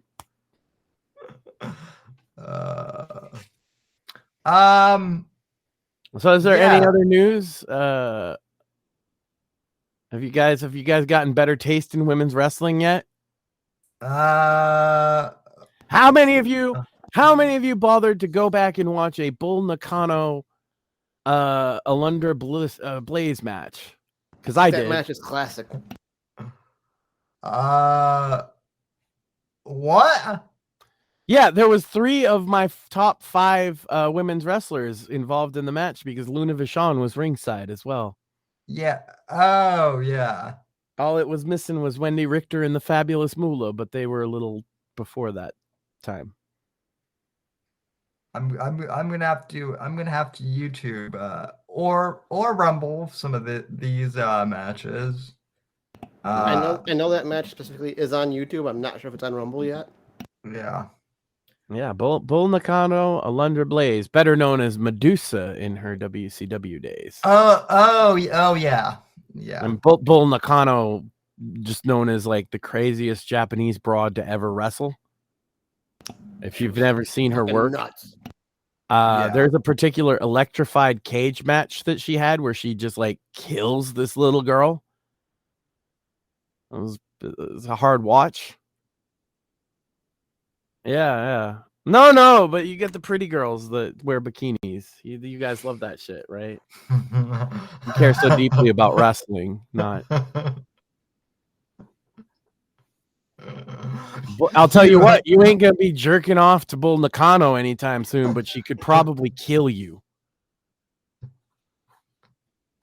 You guys won't be sharing creep shots. That's your there's your assignment for the week, guys. Share creep shots of Bull Nakano. Yeah, that's not gonna happen. Why not? You guys, you love women's wrestling, so you share the creep shots. I don't understand. Is there a particular reason why you wouldn't? And how come there's none of Nia Jax? I'd be scared. If the creep shots seems like they actually exist, I'd be afraid she showed up at my place. I'm like, where the fuck do you get that picture? Listen, Max. You just challenged the internet. You just challenged the internet to creep shots of Bull Nakano. I know. Well, listen, or Nia Jax. I hate to say it, but it could happen. Now that I've said it out loud, I'm probably. Hey, if you're one of the guys sharing creep shots, you got to be equal opportunity. Where's your Nia Jax creep shots? I Or what's her name? The big broad there, Dewdrop. Where's the Dewdrop creep shots? I've actually. You guys care so fucking deeply about wrestling, right? Couldn't be anything else besides that. Well, okay, I do want to bring this up. Like some of the Every girls, women's wrestling fan, by the way, they're like, I love women's wrestling, and as soon as you start showing them the old kind of unattractive women who wrestled, they suddenly don't like it as much. Weird that. It's so great that the women's revolution in wrestling. You just get then you share creep shots. And again, never seen any of y'all. Orpheus, Jimmy, fucking none of y'all are sharing creep shots of Nia Jax. All right, so I fully admit I enjoy the eye candy. Listen, I'm upfront that I like the eye candy. I've never denied that. I know, but you guys paraded around like you care about wrestling. You don't. I don't even see you guys posting about the dudes. I care about hashtag eye candy. Like I'm not seeing any. I'll post them. Well, you're AEW fans. What dudes would you even post about? They suck. That is. MJF's gone, so not him. Who's AEW stars right now? Edge. Yeah, Edge. That would be special if he hadn't already done a comeback in WWE. That's it, isn't it? Samoa Joe's not really a star. He's a solid fucking worker and a name that people know, but I wouldn't call him a star. Yeah, so it's no wonder you're not talking about the men's because the biggest angle in the company is MJF and Adam Cole, and they're both out injured. Yeah. And also neither one of which are like big stars. So I get it. You guys just watch for the fucking women to roll around in their underwear. I got you. Yeah, that's literally the whole. Would you rather us just watch the lingerie bowl? What's the difference? Kind of rules in wrestling? Yeah. Women's wrestling specifically. No, here's the thing though. There's women, and I don't see creep shots of the women I'm gonna mention now either. And you're suddenly gonna realize how much of a fucking perv you actually are. I will happily watch Rhea Ripley wrestle Charlotte Flair any day. There are creep shots. Those creep shots exist. Yeah, they exist, but y'all ain't sharing them because y'all don't give a fuck about wrestling. Yeah, because those two women specifically aren't my type. I might be perverted, but I'm also not that perverted. There's the two types. There's only two fucking types, bro. You get the goth chick and you get the preppy chick. Take your fucking pick. No, it's manly chick or feminine chick. Which one's the manly chick? Which one are you calling manly? Both. Rhea and Charlotte are mannish. I was gonna say Rhea. Also, I don't unlike Redditors. Rhea used to be feminine, but in NXT. Listen, unlike Redditors too, I don't have the crush my bones mommy fetish. Listen, I also don't have the step on me fetish. I'm shocked here that y'all are calling Rhea Ripley and Charlotte Flair unattractive women. I'm not saying that they're unattractive. You did. You both said they're unattractive. You both did just say that. You said they're manly. What other fucking thing does that mean? I'm just shocked by that. That's all. See, and we get to the truth of the matter. That's why you don't care. That's why you're sharing screenshots of like Tits McGee over on AEW, right? Because you think they're unattractive and you don't care that they're the two best women wrestlers in the world. Well, listen. At least I'm honest. No, you're only honest now that we've kind of hashed it down to what's going on here. No, you're happy to go along with the idea that you love women's wrestling. All these motherfuckers do. That's the whole reason I'm pointing this out. Is because the biggest supporters of women wrestling don't give a fuck about women's wrestling. And this is news to you? No, but it seems to be news to them. Oh well, I must be the exception to the rule then. To be fair to myself, I've always expressed disdain against Charlotte specifically because I view her as female John Cena. Oh, okay. Here's another thing though. By that you mean she's what? Like, what does female John Cena entail? Because like that's a weird statement considering like she's a far better wrestler than John Cena. Push to the extent of the expense of the entire rest of the roster. How so? She literally ran through the entire female roster, just like Cena has previously run through the entire male roster. So Rhea is also John Cena? Yes, in some extent, you can call her John Cena. Okay, but see, this is what I was talking about this with my wife in regards to this. Who is a viable challenge to Rhea Ripley? Who even looks like a threat to her? Charlotte, and she's beat Charlotte. So who else? Why shouldn't she run through all these fucking no-name broads and then take down a fucking Becky every now and again? Who, like, yeah, Becky, I'm sure a lot of, wrestling fans love Becky. I think Becky's good. But, like, realistically, Rhea's a beast. Yeah. Rhea's a killer. No, she is. She should. And realistically, at that time, absolutely should run through the entire roster. Unfortunately, for wrestling and wrestling fans, we're not in the same era as a Fabulous Moolah, where you can have a wrestling champ for 30 plus years. We're just not there anymore. Okay, but Roman's been champ for how long? I have the same issue there as well. Why is that an issue? Simply because we're not in that era anymore. What does that mean? You can't, in today's wrestling, you have to switch titles every month for short attention spans. It's working really well for Roman. He's never been more over. The company itself is doing better than it's ever done since like the early 2000s. I'm fine with a ratings are up. Reign. Problem ratings in AEW, by the way, where they do change belts every month, is down. Oh, I know that, but I'm not. I have no issue with long reigns. But the way you're talking, if we are going to go with realistic title reigns that last years upon years, we're not in that era anymore. Well, there's a reason that Fabulous Moolah was the champ, is because they never produced a fucking woman that even looked like she could take her. Okay, and that's partly because she was the one training them, and she put herself on top.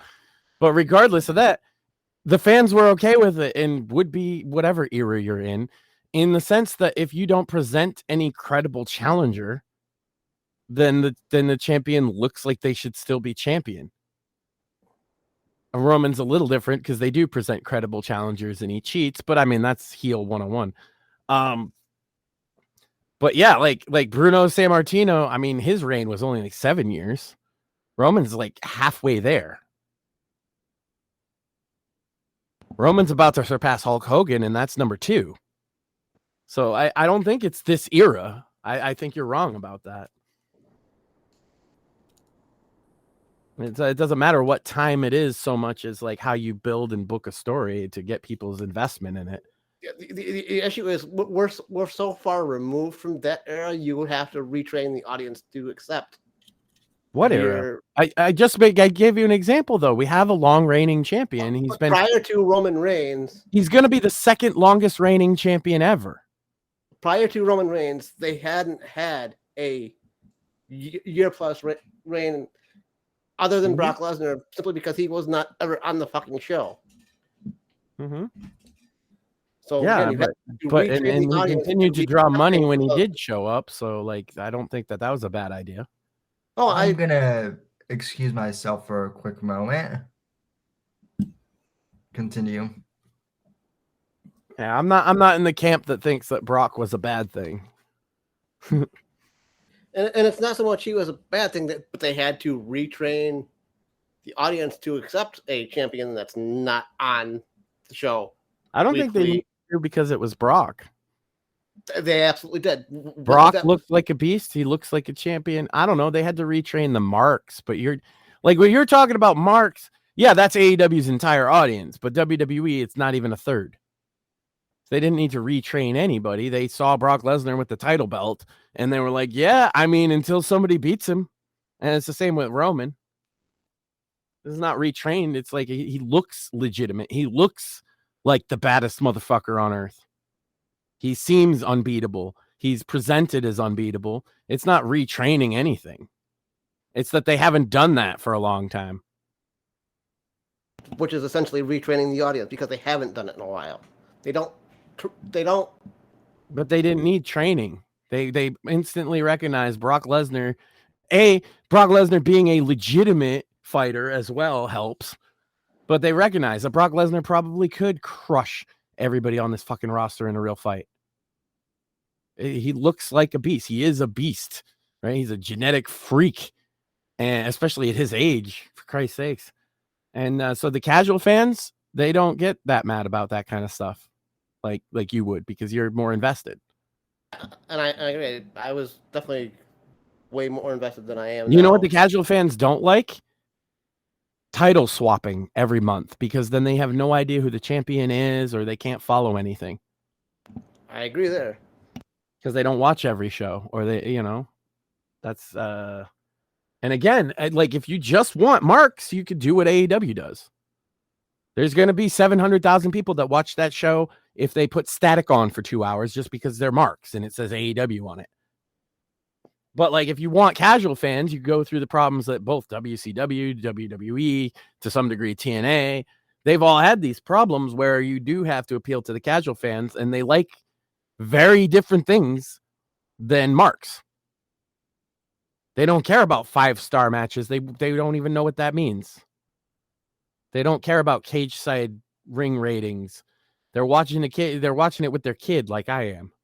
You know what I'm saying? Like, or having a party with some friends, and they end up with different takes. And I think it's interesting because like I see internet marks arguing about wrestling and they're always like surprised when a certain person gets like organic crowd support behind them. They're like, I don't get it. They suck.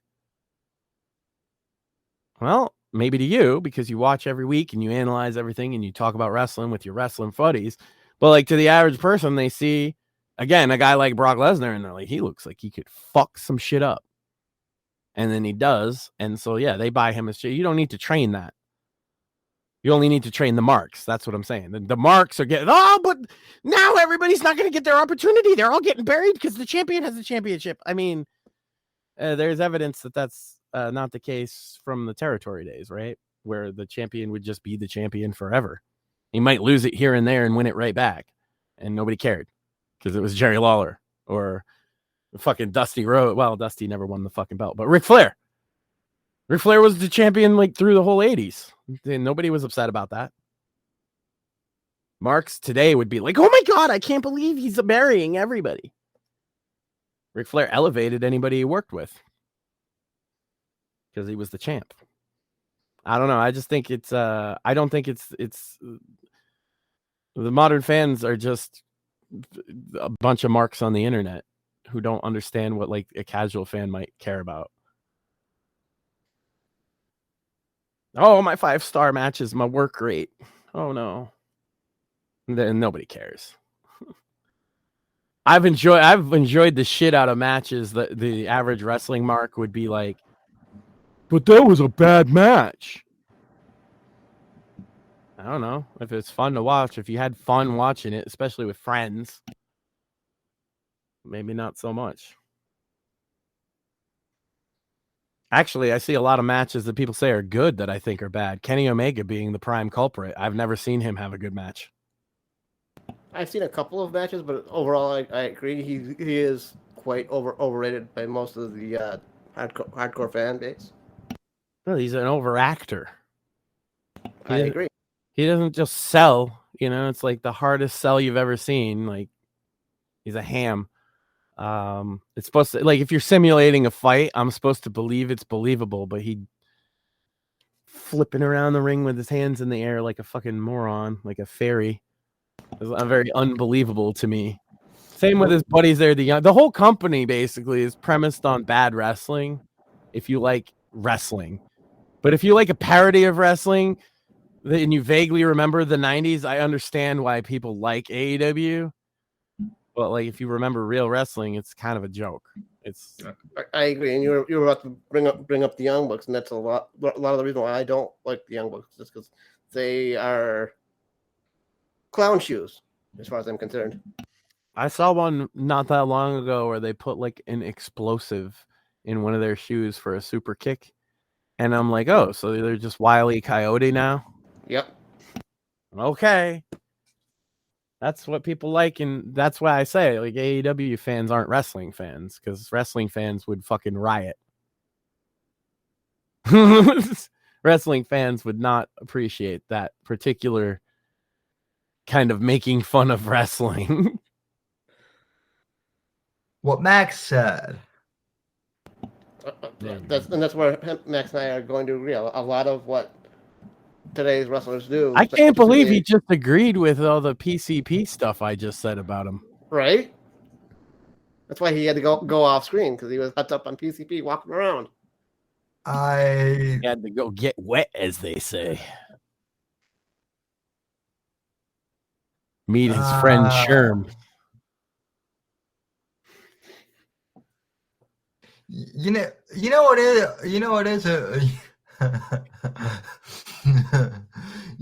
a joke though is female golfers. True. Now, well, of course, now they're all men. Well, Paige Spiranek is clearly not a dude, but also clearly nobody's actually watching her golf because she's a good golfer. Yeah, no, that's the thing. I'm just saying, dude. But they're women's wrestling fans, be like female golf fans, and just admit you're a perv. And let us actual wrestling fans say, yeah, I do want that Rhea Charlotte match. No, what I'm saying is I can't believe y'all said they were I'm still blown away that y'all said that Charlotte and Rhea are unattractive. Like, what the fuck is wrong with you? They're simply not my type. End of story. Yeah, but that's, it's like, I'm not just because somebody's not a 10 doesn't make them a 1. I'm not saying that they're a 1 anywhere close. They're both out of my league, obviously. Yeah, I was gonna say they're probably hotter than any chicks you'll ever pull. You know? They're just simply not my cup of tea. That's all I was saying. I never said I don't even really think about that, but like they wouldn't be on TV if they weren't. You know what I mean? They wouldn't have all this marketing behind them if they weren't attractive. Right. Moon of Ishan about that. They are muscle mummies. End of story. People find them attractive. I just personally don't. Right, and that's all that matters. So we don't need the best women's wrestling match on the show. No. We need what's Mariah May. Oh my God, the botch queen. You guys love her though, right? She gonna kill somebody, and y'all be like, "Oh, but she looked hot while she did it." I barely even know who that is, despite our buddy Jimmy posting her all the time. Literally never seen a match. I'll bet Mortis and I are in the same camp. Okay, I'm just saying. I've gone on. I'm padding for time because I was waiting for you to shill your book and make some kind of segue into shilling the book. No, and to be clear, I have no issue with the Charlotte Rhea match. Well, it's usually a great match. Just personally, not my cup of tea, but I will watch it. Right, you'd rather have two divas rolling around in Jello. I got you. Yes, me personally, yes. Absolutely. No, there's nothing wrong with saying yes to that. Well, the thing, what you're leaving out here, Max, is that there's those are two extremes of the. I'm forgetting nuance. Women's... I know, but it's also very funny. But there's there's a long line of matches between Jello and Rhea and Charlotte. I'm somewhere in the middle. They call that the Attitude Era of women's wrestling. Wait, They had everything in between except a good match. I wish I had a drum fill for that. But hey, you know, Sable flashed everybody. That was like big news, right? That happened. That was much more important than all the matches. In fact, that's the only thing from 1997 women's wrestling either one of you will remember. Want to bet? What else? What else in 1997 between Sable flashing her tits on pay-per-view happened in women's wrestling? I'll wait.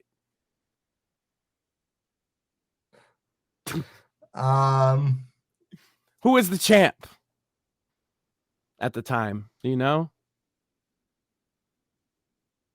1997. No.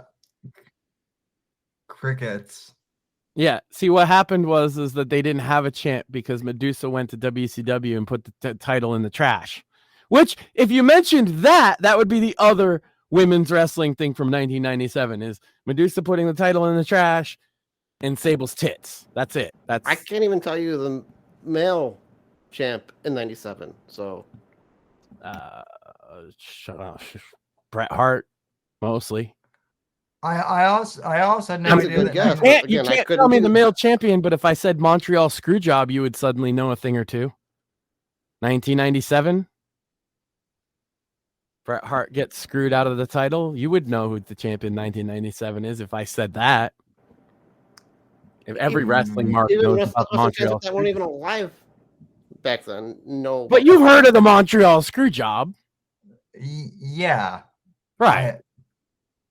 That's what I'm saying. You might have known who the champ was if that got brought up because you'd be like, "Oh yeah, that's when they screwed Bret Hart." But women's champ, there wasn't one. It was a trick question and maybe an unfair question. But I got you. I got the crickets that I was looking for, so it was. Yeah. Sam's like, nope, I'm not even gonna try. But before I promo the book, though, I did a little. Speaking of going heel, apparently I angered the stoner community last week by having Steve on, which. Hey, I didn't even know that like that many stoners tuned into this show. First off, so I guess thanks. Shout out to my people, I guess.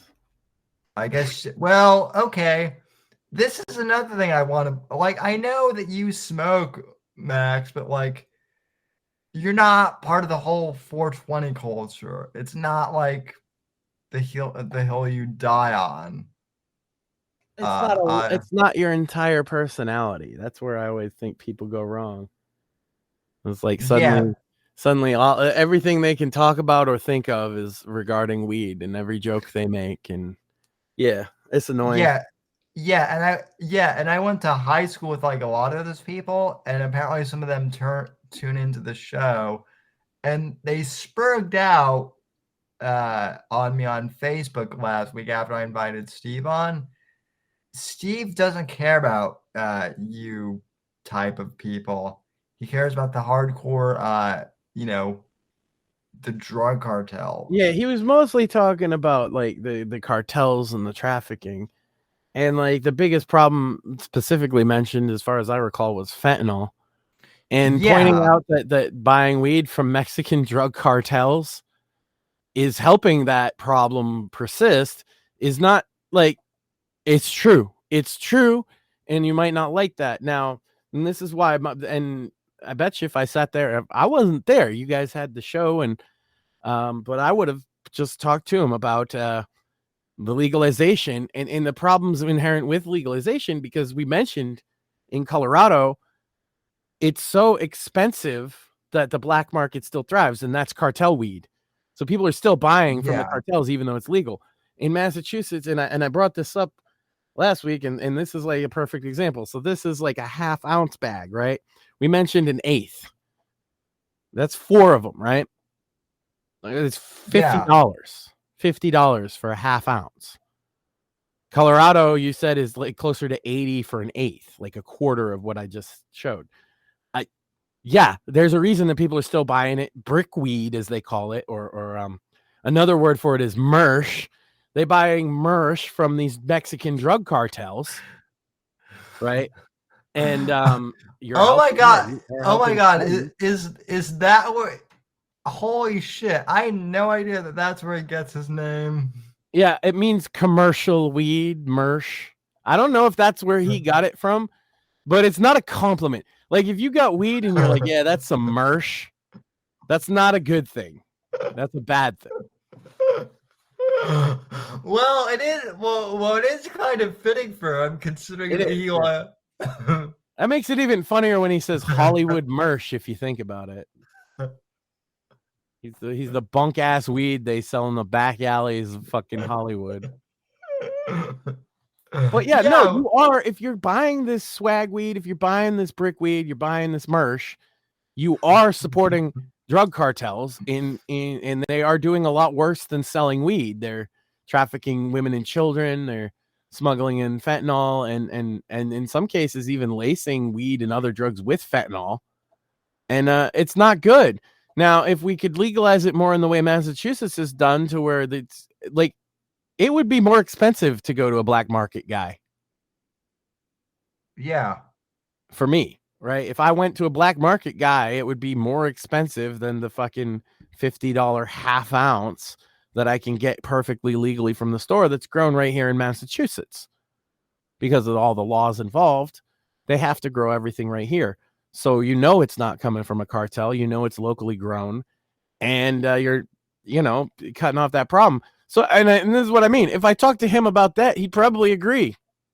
Yeah, no. He's not an unreasonable drug warrior. And if that's what you took from it, you didn't listen to the interview. Yeah, well, and that's my main problem. I think a lot of people were upset about it, didn't listen to the whole didn't listen to the whole thing. Yeah. And just to double down on what I'm saying being accurate, I said basically that on Twitter, and Steve liked and reposted it. I also pointed out that his Sam's co-host here regularly smokes pot on the show. So if Sam's an anti-drug guy, what's that about? No, yeah, I've listened. Apex used to vape into the mic, and I never had a problem with it. Which casually sit here and pass a blunt with my wife sometimes, it's fine. And I guarantee you, Steve doesn't have a problem with that. And again, if I pointed out that I'm getting it from locally grown Massachusetts, the cartels are not getting any piece of it, then he'd be like, well, then that's not really my concern. My concern is the fucking cartel weed. And I mean, and if you think that the human trafficking is not bad enough, the cartels are also ultra violent too. Yeah. So go find some of the gore flicks on the internet that are 80% cartels now. Yeah. They're either cartels or crazy people in Russia. Yeah. Which, Trump was right about the cartels in that respect too. But, I don't know if you were able to catch Monday's podcast, Max, but I had on Jeff Clark, who is an upcoming author and also a friend of Steve's. He does podcasting himself, and he does more leadership stuff. But it was very interesting to have him on. So we thank him for coming on. As far as my book goes, you can still buy copies of Shadows of Deception on Amazon. Book 2 coming in late February. I'll have an announcement more on that. But you and Morpheus have both seen the cover for the new book. I like it. Looks great. So I like what you've done. Sam's gone in a completely different direction with this new one, and I like it. It's Diary of a Crippled PCP Junkie, and I really think you guys are gonna love it. that's oddly specific. I noticed. Well, you're an oddly specific cripple, so. Yeah, I mean, you've led a highly specific life. Well, I certainly have led a very interesting life. But you know, PCP help. PCP. It's never gonna die now. It's gonna be the joke forever is that Sam's into PCP. He's completely straight-laced in every other regard, but man, he loves him some angel dust, you know. I'm sure he's got some in his pocket right now. Oh, so that's what angel dust is. Yeah. Well, then I was gonna say PCP gives you wings, but I guess that it definitely will give you wings. Better than that fucking Red Bull shit. Oh yeah, you'll have some. There's this rapper guy known as Big Lurch, and he had a pretty successful career, but he got really high on PCP, and so he like ate a woman. So now he's in jail. Yeah. She was when the cops found him, he was gnawing on her flesh. PCP. Oh yeah, no, he had to though. He had to eat her intestines because it was going to save the world from the apocalypse. So it's one of those drugs then. It's the drug of that kind, yeah. Absolutely. Yeah. Like meth, you'd have to take a hell of a lot more meth to have one of those like crisis of identity moments that PCP gives people. Well, then, I've never done it myself, but you could tell us some more about it. Well, I mean, the fact I didn't know that was the case. I mean, well, look, I'm sorry that they told you that was your medicine, okay? But it was PCP. Damn it! They told me I was just gonna take mushrooms and go on a nice mushroom trip. I didn't realize that they dosed me with PCP. They sprinkled some angel dust on your mushrooms. They were like, "Here, Sam, here's your vitamins," and you were like, "Okay, gotta take your shot." It's a miracle I'm even functioning then. Probably. Wow. All that PCP you've done. You're only half functioning, to be fair. That's true. He's got you there. Well, more things. I mean, you're stuttering more than I am. What are you on, buddy? You know what's great about like doing the show with both of you guys is no matter how bad my stutter is or becomes, everybody's going to mention you guys's, even though sometimes mine can be worse when I start eating my words, and I forget what I'm saying. But nobody cares, right? Because you guys stutter, and obviously that's a way bigger deal than me.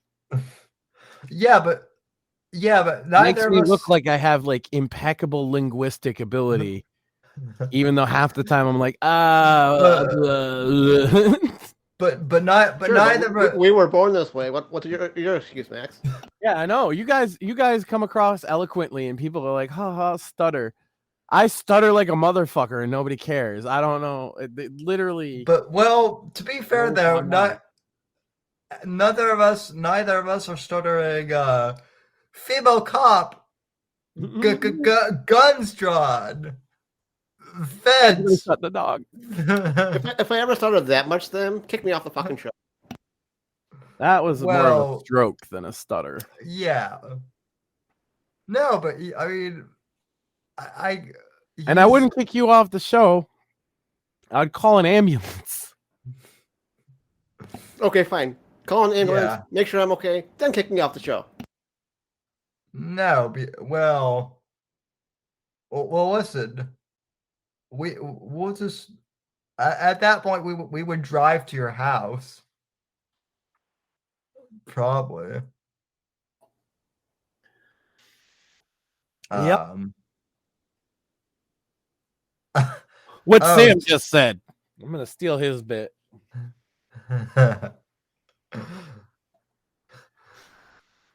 And Next time you leave, I'm gonna stop and just talk nothing but shit about you for the whole time till you come back, so that if you do that again, it'll be like, yeah, and I agree with what Max said. The whole time I'll be like, yeah, Sam sucks so bad. and Just so that when you go and watch it back, you're gonna be like, that motherfucker. Wait, so you and Apex, I know what's going on here. You and Apex DM each other, and now you're just repurposing all his own bits. Great minds think alike. The difference is now you have your wife who's off camera, and you look at her. I see you. Don't die, Max. I see you looking at her. Looking over at her. The audience doesn't see it, but I can see off camera. I can see the disapproving looks. Yeah. Now you're getting a disapproving look. So how far are we with the hashtag Pussy Smoke t-shirts? There's a design. Which the design looks hilarious, by the way. Absolutely, it's fucking hilarious. I've seen it. The first one she gave me, the cat looked retarded. So I said, he's not supposed to look retarded. He's supposed to be kind of smug, if anything. And that's what she came back with. Of course, we got to put some equations and stuff and get it slapped on a high quality t-shirt. So I don't want to show it off just yet, but it will be revealed fairly soon. I showed you guys though. Yeah. Yeah, I know it looks good. So and then I think anyway. I was thinking about this, like I asked about the high end or the low end t-shirts, and I think I said this last week. We're gonna do both. So there will be a high end Pussy Smoke t-shirt if you want to just wear a Pussy Smoke t-shirt in public. It'll cost a little more, and then we're gonna do a cheaper one with like maybe just a logo for the show. And I am a man of my word. I will get a high end version of the shirt, and maybe that ends up being my graphic for the show. I don't know. A high end Pussy Smoke. That just sounds fun, hilarious. Well, you always want the good stuff, Yeah, well, you always want the high quality Pussy Smoke. Why would you want Merch Pussy Smoke? Well, see, Merch tier Pussy Smoke would like be very acidic, I think. I agree. It would probably have a certain odor. It'd probably burn your dick off. Probably. Merch liked to push the black strippers at the strip club. Well, Merch also is like surrounded by pussy, and by that I mean he has 3 cats and himself. So what you're saying is he's king pussy. Always comes back when we're talking about Merch. I think we've done a show because it always comes back to Merch when we got nothing else. Yeah, pretty much. Would have shot the dog because he's easy to rip on. Yeah. Well, we haven't gone into DSP territory yet, but that's when the show really. If we catch up on DSP, that'd be the whole show. We'd be just hey. I got a weather forecast for you guys. See, as far as DSP goes, justice for Argentina. You know how oh god, I forgot what I was gonna say. Oh, like a weatherman, right? You're looking at patterns and trying to predict what's gonna happen. I've done this. and I've discerned that Johnny Fox has done something stupid. And Max, what did he do? I don't know. That's the thing. I don't know. But what I do know is I got a whole bunch of people randomly out of the blue checking out and commenting on my old Johnny Fox videos. That to me indicates, that level of chatter indicates that Johnny Fox has done something stupid. And so look forward to that.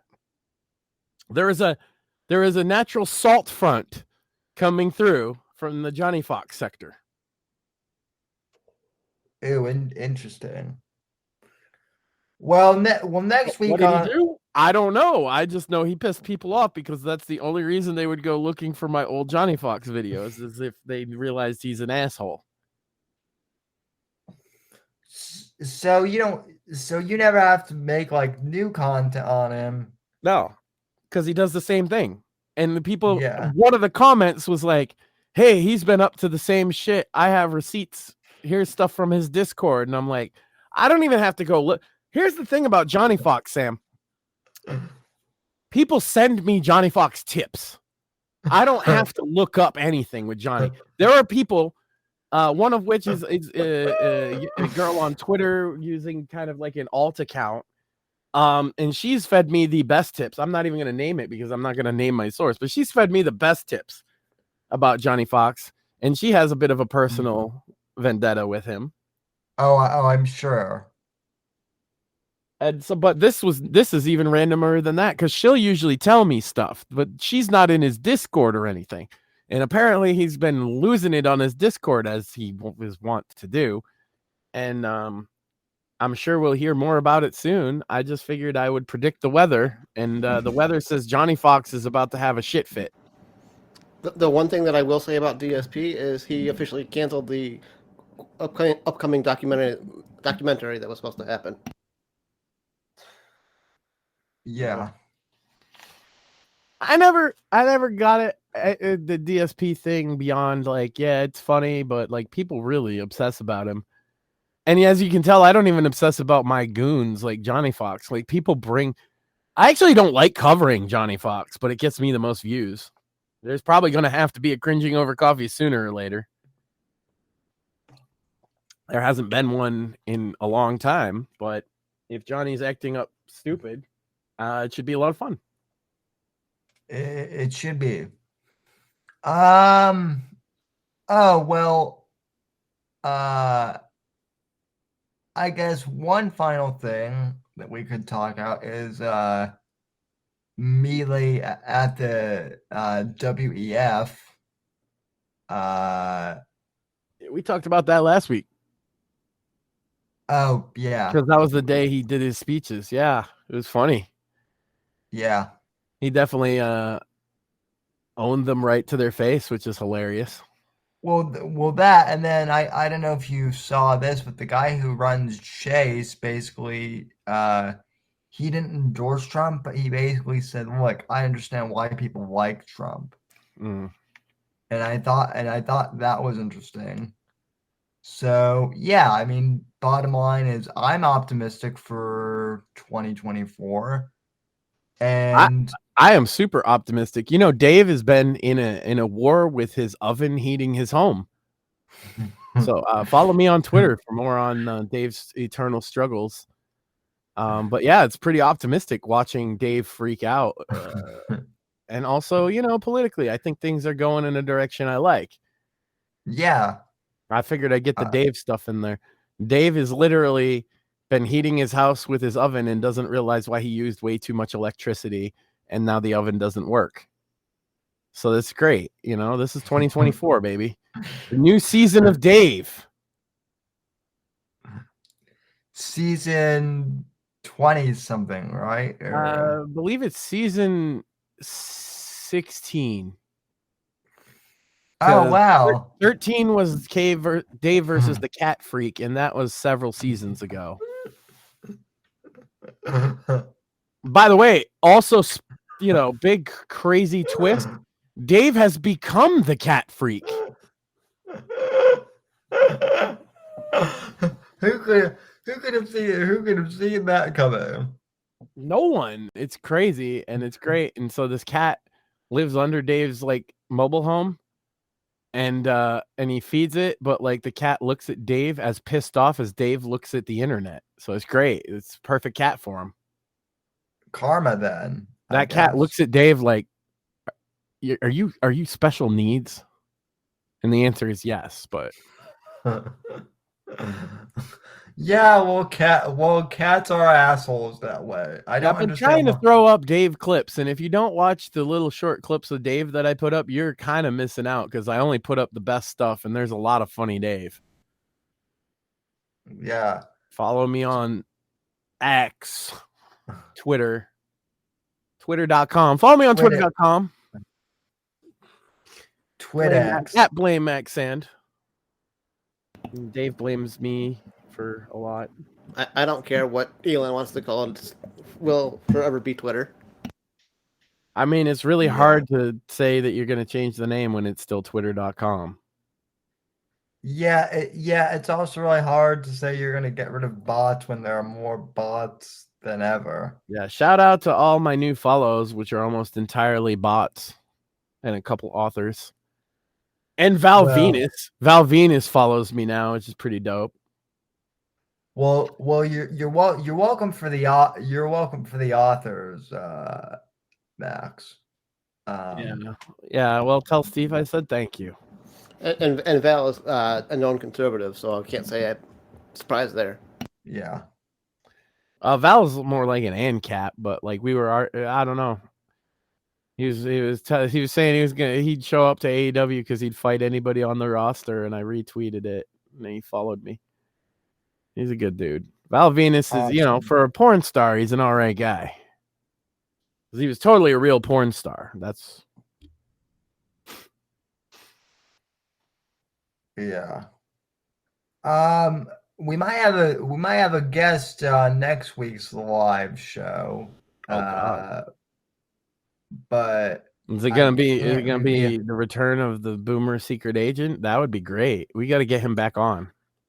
No, but man,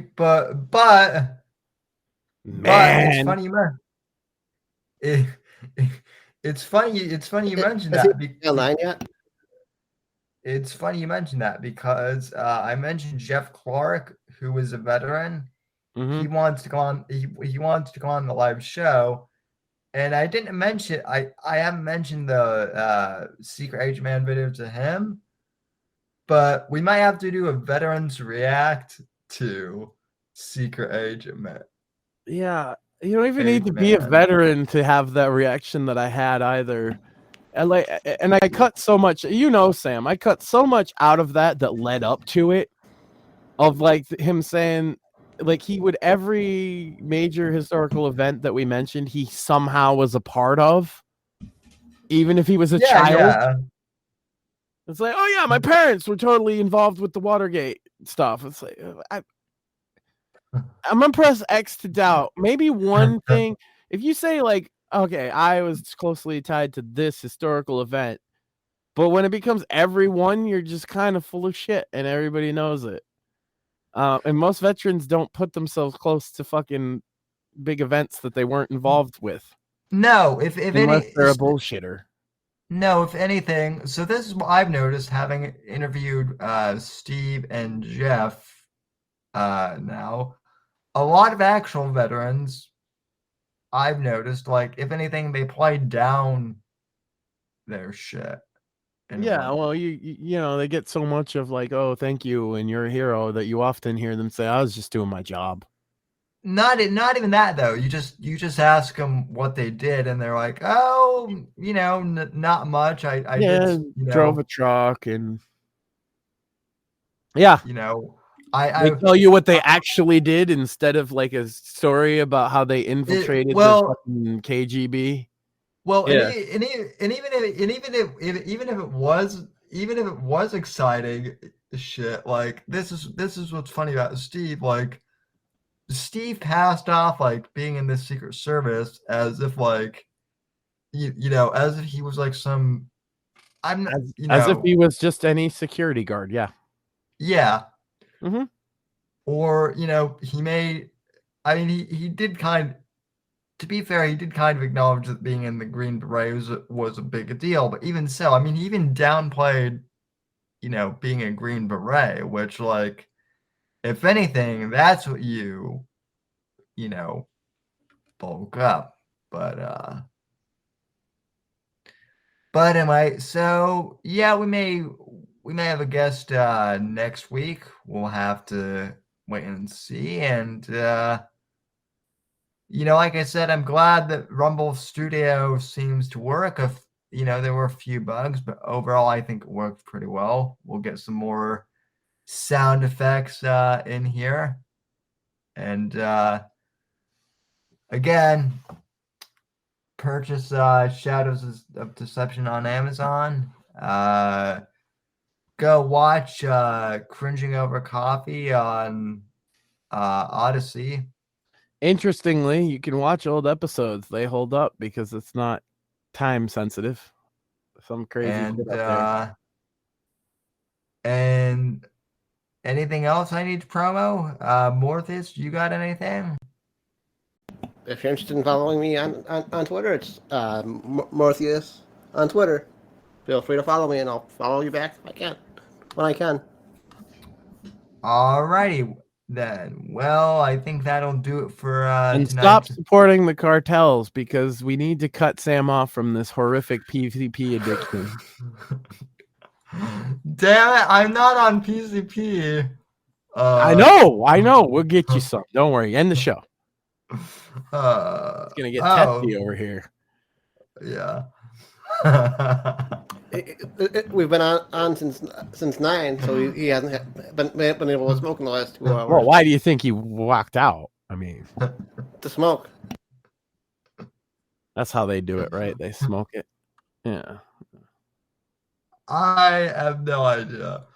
Alrighty, folks. We'll take you down the road. This has been the Whitfield Report, and thanks for tuning in.